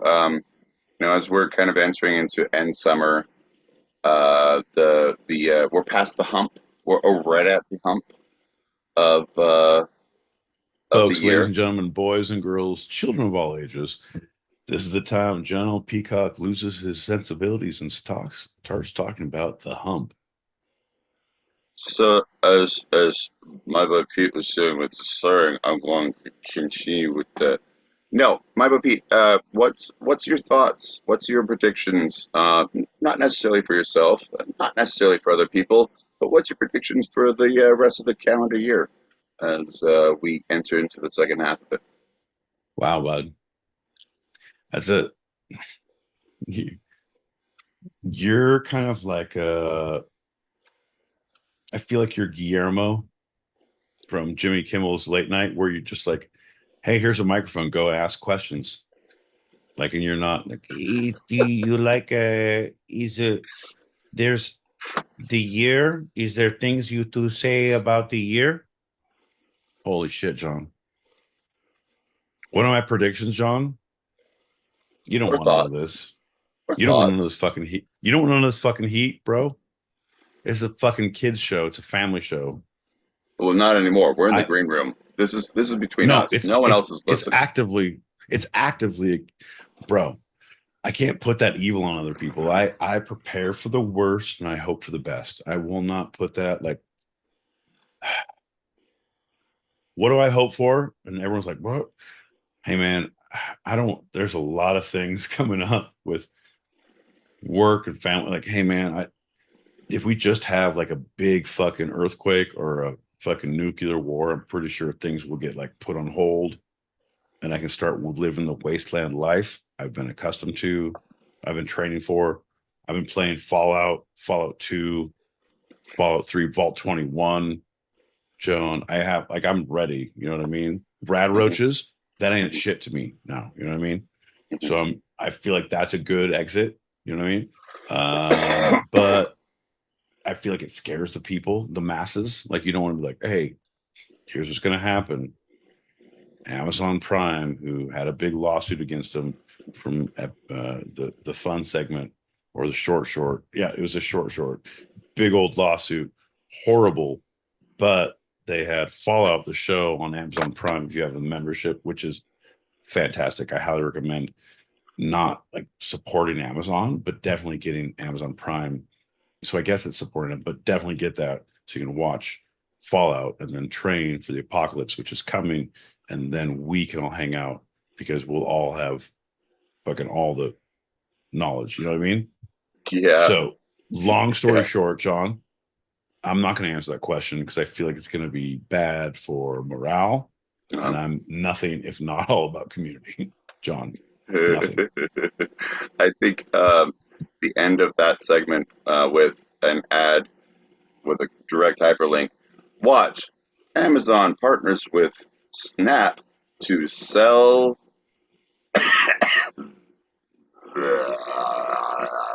Ah, this guy. All right, I'll be right back. All right. While he's doing that, he's going to go on mute. No, so there, and then we're going to play this last one.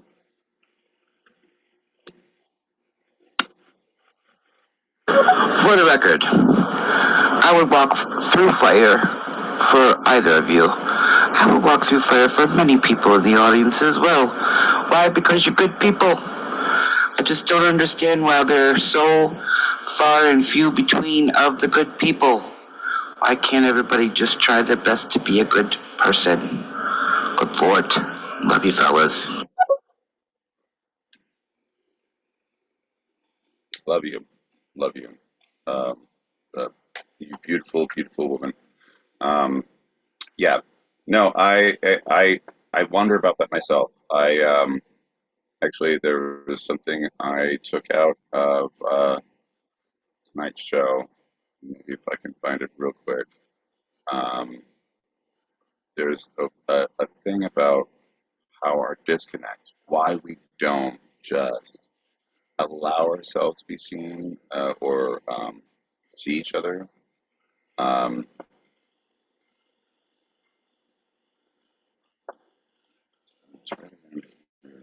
of the human connections, human connection, uh, because social connection is so hardwired into human behavior, it makes sense that our relationships or lack thereof significantly influence our well-being.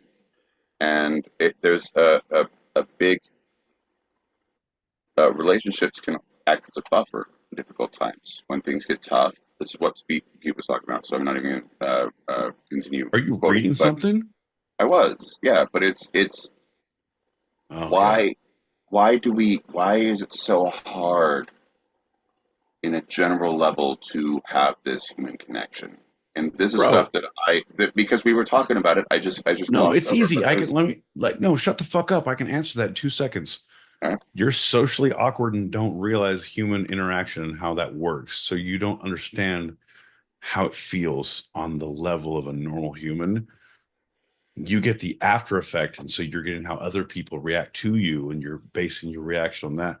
It's because everyone's judging. Everyone has there's a to be able to just like burp, burp, burp, burp, burp, burp, burp. Every interaction is watched. Every fucking the idea of like, oh, you're on stage when you're an actor, you right, come on stage and like you're on stage, you can't put your hand in your pocket. You can't leave the stage. You can't, oh, I have things running down my face. Like, don't, nope, there's no bug on the back of my head. You don't slap things, you don't move things, you just fucking here I am. Everyone's seen me. That is life, John. That's fucking life. And to try to initiate human interaction and put your guard down of like, hello, how are things? What is this? What are you? Do you like rocks? I also love rocks. I drink milk. Have you had milk? have you Like, had milk? yeah, very aggressive, bro. It's very stressful, man. And you push it down or you deal with it or you fucking deal with it on a different level. That's why it's so difficult later on in life. Like there's not a lot of people finding their new best friends after 30 years old. Like, oh, I fucking met this dude when I was fucking 65. Best friend I've ever had. Like, no, man, you don't make friends. You fucking keep your friends. Like, that motherfucker's a piece of shit, but it's the best I got. You better hold on to John L. Peacock. Like, you keep them close, man. And Whoa, you hope to God they're good. whoa, man. All right, all right, dude. Oh, that was a compliment. That was not a fucking negative thing for you. Oh, I'm not offended. I'm just blown away by what you just said because this was not anything that you said within the show. No, because you want truth bombs, John? It's the goddamn green room. Kids aren't listening. Let's fucking take off the gloves. Someone holding my baby. I took my earrings off. Let's talk like fucking adults. Okay, so Life is difficult, bro. when's the Life last is time you difficult. made a friend? What does that mean? In your thoughts, you can be say yesterday. I don't care. I'm asking you No. to answer. When's the last time you feel you made a friend? Well, there's the rub because, like, oh, here's someone you're like, oh, I'm friends with. And like, oh, no. Like, that goes like, eh. If that person calls you, will you be friends with them again? Like, is that a friend? Is a time in a place, in a space and time? Is it an alternate universe? Did the fucking T1000 come back and fucking ruin it all? I don't know, John. Come with me if you want to live. You're deflecting, I feel. Okay, uh, quick. You don't even have to say what the circumstance were. When's the last time you personally feel you made a friend? A couple years ago. Okay, okay. That's I don't think that people out there are thinking anything about that at all. No, I, I know it 100%, was hard for 100%. Like, I know it was hard for you to no, say, there's and a I'm lot of sorry. Like I people. kind of No, pushed that out of you. no, it's not hard for me to say. It's like, but you don't make friends. Like, dude, can I go to any bar within like a 3 mile radius of my house and like buy drinks with people and get drinks bought for me? Yeah, 100%. Would I ask anyone? Would I tell anyone, here's my flight schedule and I'm leaving town, can you give me a ride? I wouldn't tell them that. I wouldn't ask for a ride. So there's not a friend. You know what I mean? Like, bro, I am good. I can have a social. I'm so happy, so content. But if friends, nah, man. Nah.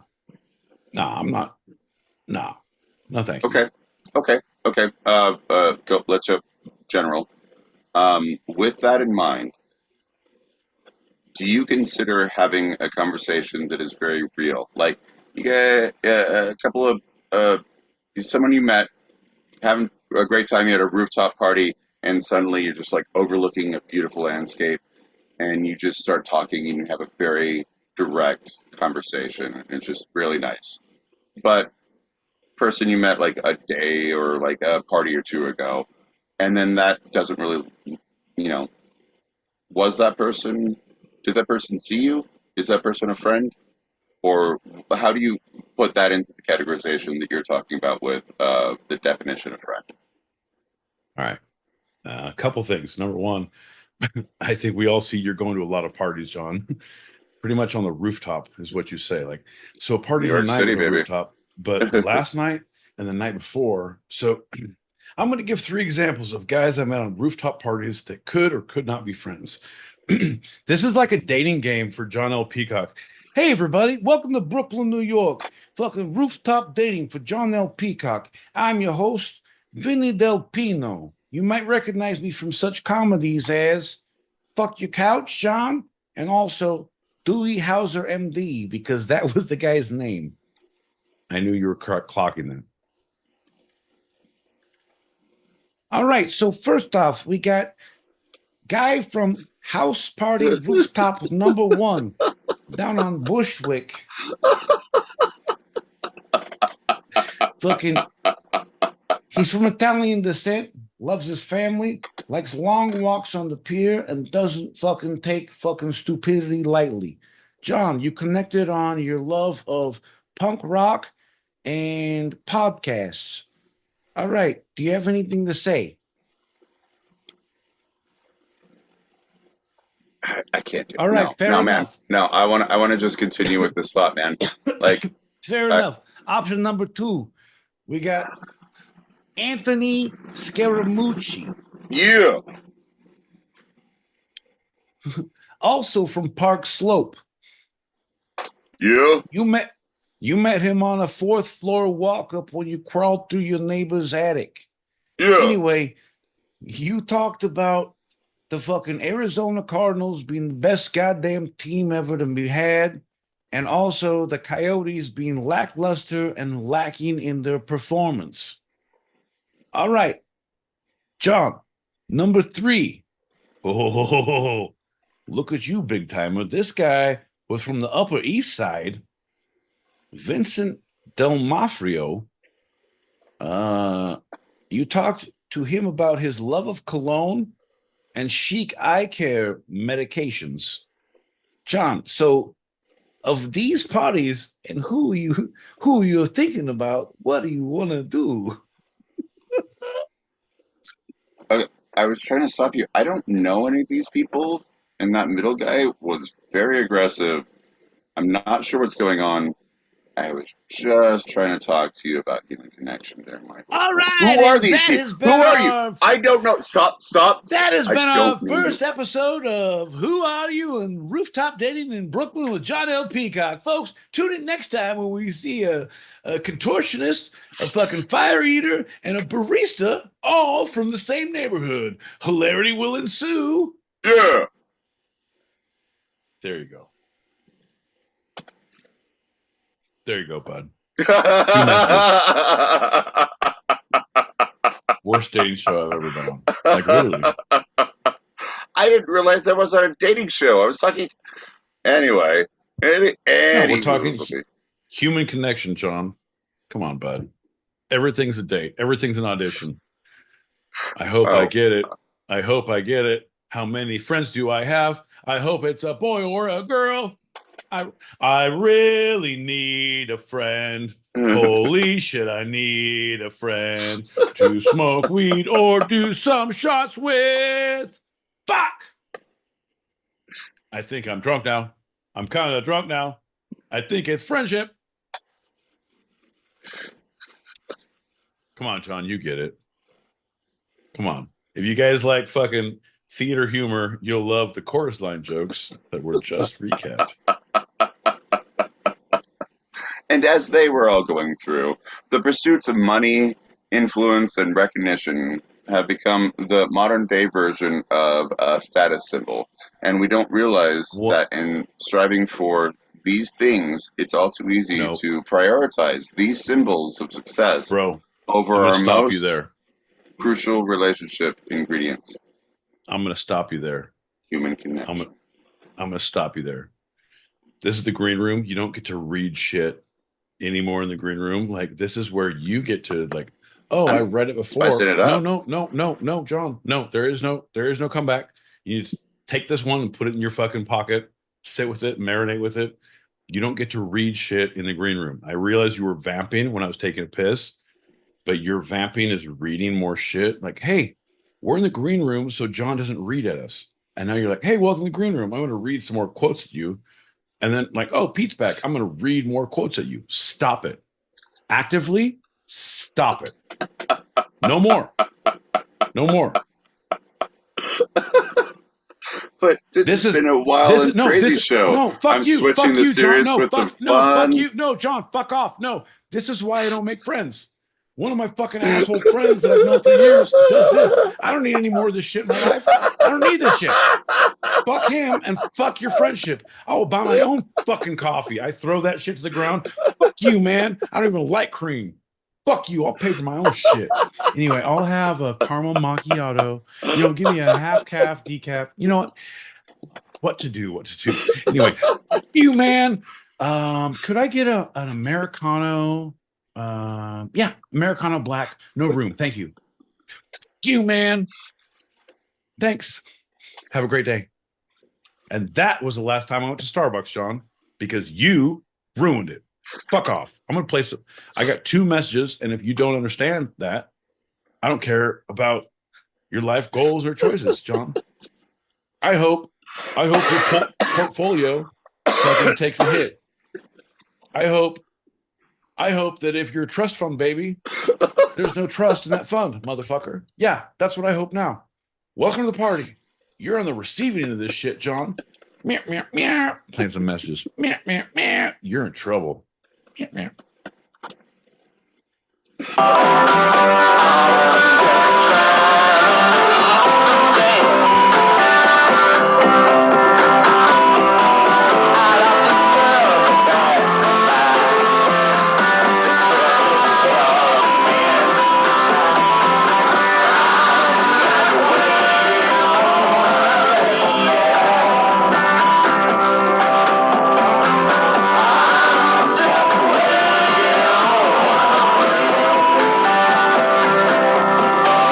That feels like it should be in a comedy movie like Dread Island or whatever, by Broken Lizard. Like, hey, all right, you guys like this? Well, he was killed by a Pac-Man. Club Dread. Ain't it something, and you don't think that we know sign language, but we do. Hooty hoo. Well, there's a Pac-Man gonna stab an orange in the maze. How about you? Come on! There's a shark in the bay, and he's gonna eat all the way. Come on, y'all know the rest of the words. And we're gonna do it to it, because we cannot stop to it, and we're gonna do it right now too. Come on, John. If you don't know Club Dread, bigger boat. Gonna need a bigger boat. More and more difficult to pay attention to these shows. That reason, excuse my ignorance, but what was the through line again? Love. Did you hear that, John? Love. Wait, did you hear that? No, I heard love. Scratch. I heard that. I think he fucking threw his headphones in the glass again, and he's all fucked up. Well, I have to do the switchboard thing, so sometimes that's on my end, but I was like turning it and it wasn't changing it. And I thought it was on your end as well. You heard that, right? You heard that, right? This is the point of the show where we ask Love, each other love. back and forth if we heard that. Did you hear This is the that? point where. Hold on. Did you hear that? You hear that? Love, love. Did you hear that? Oh, oh, oh. Oh, It's you hear that? magic, you know. Even though John doesn't know. Oh, it's magic. Come on, John, you know. Come on, motherfucker, sing along. Even you know. Okay, so cheese joke. I don't even know what that means. Okay, You gotta so stop dancing like that. No, okay, so no, stop. No, stop doing that. okay, Stop. so No, fuck. okay. Put your hands down. God damn, put your hands down. God damn it, like you're a French mime fucking performing for the Olympic ceremony. Fuck your couch, John. Put your hands down. This ain't a Lady Gaga can event. Shut the fuck up. We have been the Oh, Two-Sided Podcast. no. We're not even there, John, because I now just pulled my own string. Ladies and gentlemen, boys and girls, children of all ages, if you got to become the Ew, coach, gross. if you got to become the Oh, coach gross. of John, I'm gonna need you to fucking take this inside right now, like literally internalize what you're hearing, and I'm gonna need you to shut the fuck up. Right? This is one of those like, oh shit. When we have notes after the show, like, God damn it, I did fuck that up. Look at his face. Fuck your couch, John. What I need you all to think about, John, fuck your couch. If you could take over as the coach of an Olympic sport, any Olympic sport that you come in and you are the coach for that sport, what sport would you want to be the coach for? You're not the Olympian. You're not the one competing. You're not the one like, I got to do. No, you're the coach. What would it be and why? John's so happy because he said come twice and he has this fucking curse. He's like, you guys like orgasms? Fuck your couch, John. Hey, stop muting yourself when we're live on Instagram. Like, this is the time when you can talk. You got to not mute. You know, no, John, you got to not mute when you can be heard because you bitch about not being able to talk when you can't be heard. So just keep your shit on, keep your shit together. So, what Olympic sport would you become the coach of? I fucking hate him so much. This is the fucking humor of a 12-year-old boy who fucking doesn't get to jerk off. Like, he's just like, whoa. Become. Hey, so let me ask. I have a question. Yes, you, the fucking giggly fuckhead in the back. Yeah. So do you have to wear the suits when you jerk off the bees to get the bee cum, or does that work with their stingers, or how do you jerk off a bee? Well, you said bee cum. Oh, fuck you, John. That was funny. What is funnier, jerking off a bee, or you becoming cum? You become. You become. No, that's illiterate, John. Apparently, Hooked on Phonics didn't work for you when you were becoming cum. No, it's how you. If you could become. Is that a billboard? You become. Like, are you trying to do a chant? They can't stop all of us swimmers. All us. It only takes one of us to reach the goal. Swim on, you little fucking semen cum-cums. You become swim on. I did not eat a mushroom earlier. Hey, can you hit those packets, Pop? No, truly, if you did, I'll You be did, very I'll be upset. very upset. I would be the Olympic coach for men's diving or swimming. I mean, my main advice is going to be smaller trunks, flex those pecs. And all I'm saying is there's a reason that I go swimming at 6 a.m. every day. God, there's some fit men there. Apparently, I don't know, I've got my goggles on, I can't see. Yeah, swimming's the one with most nudity. Thanks. 100%. I would, I'm thinking because for me, I'm super ADHD, so I get bored easy.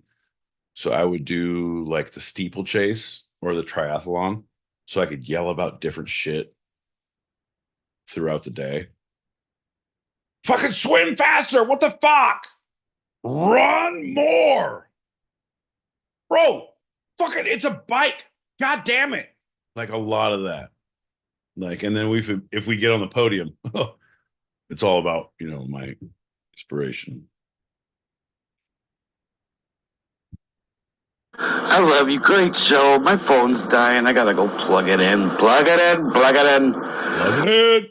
See you next time. Same station, same bet channel. Hell yeah. Bye, everyone. Have a great week. Love you. You know I love you. Always have. MFA. You're the real deal. You're not one of those fake ones. Do appreciate you. Always have. You're talking about a bot? Here's the deal, John. I think this is the time on the two-sided pod where we just end it, fucking put a pin in it, and I don't speak to you for a couple days because I'm shocked and appalled at your behavior. I love you too. Yeah. Yeah. Good night, everyone. Gingy needs to sleep. Yeah, fair.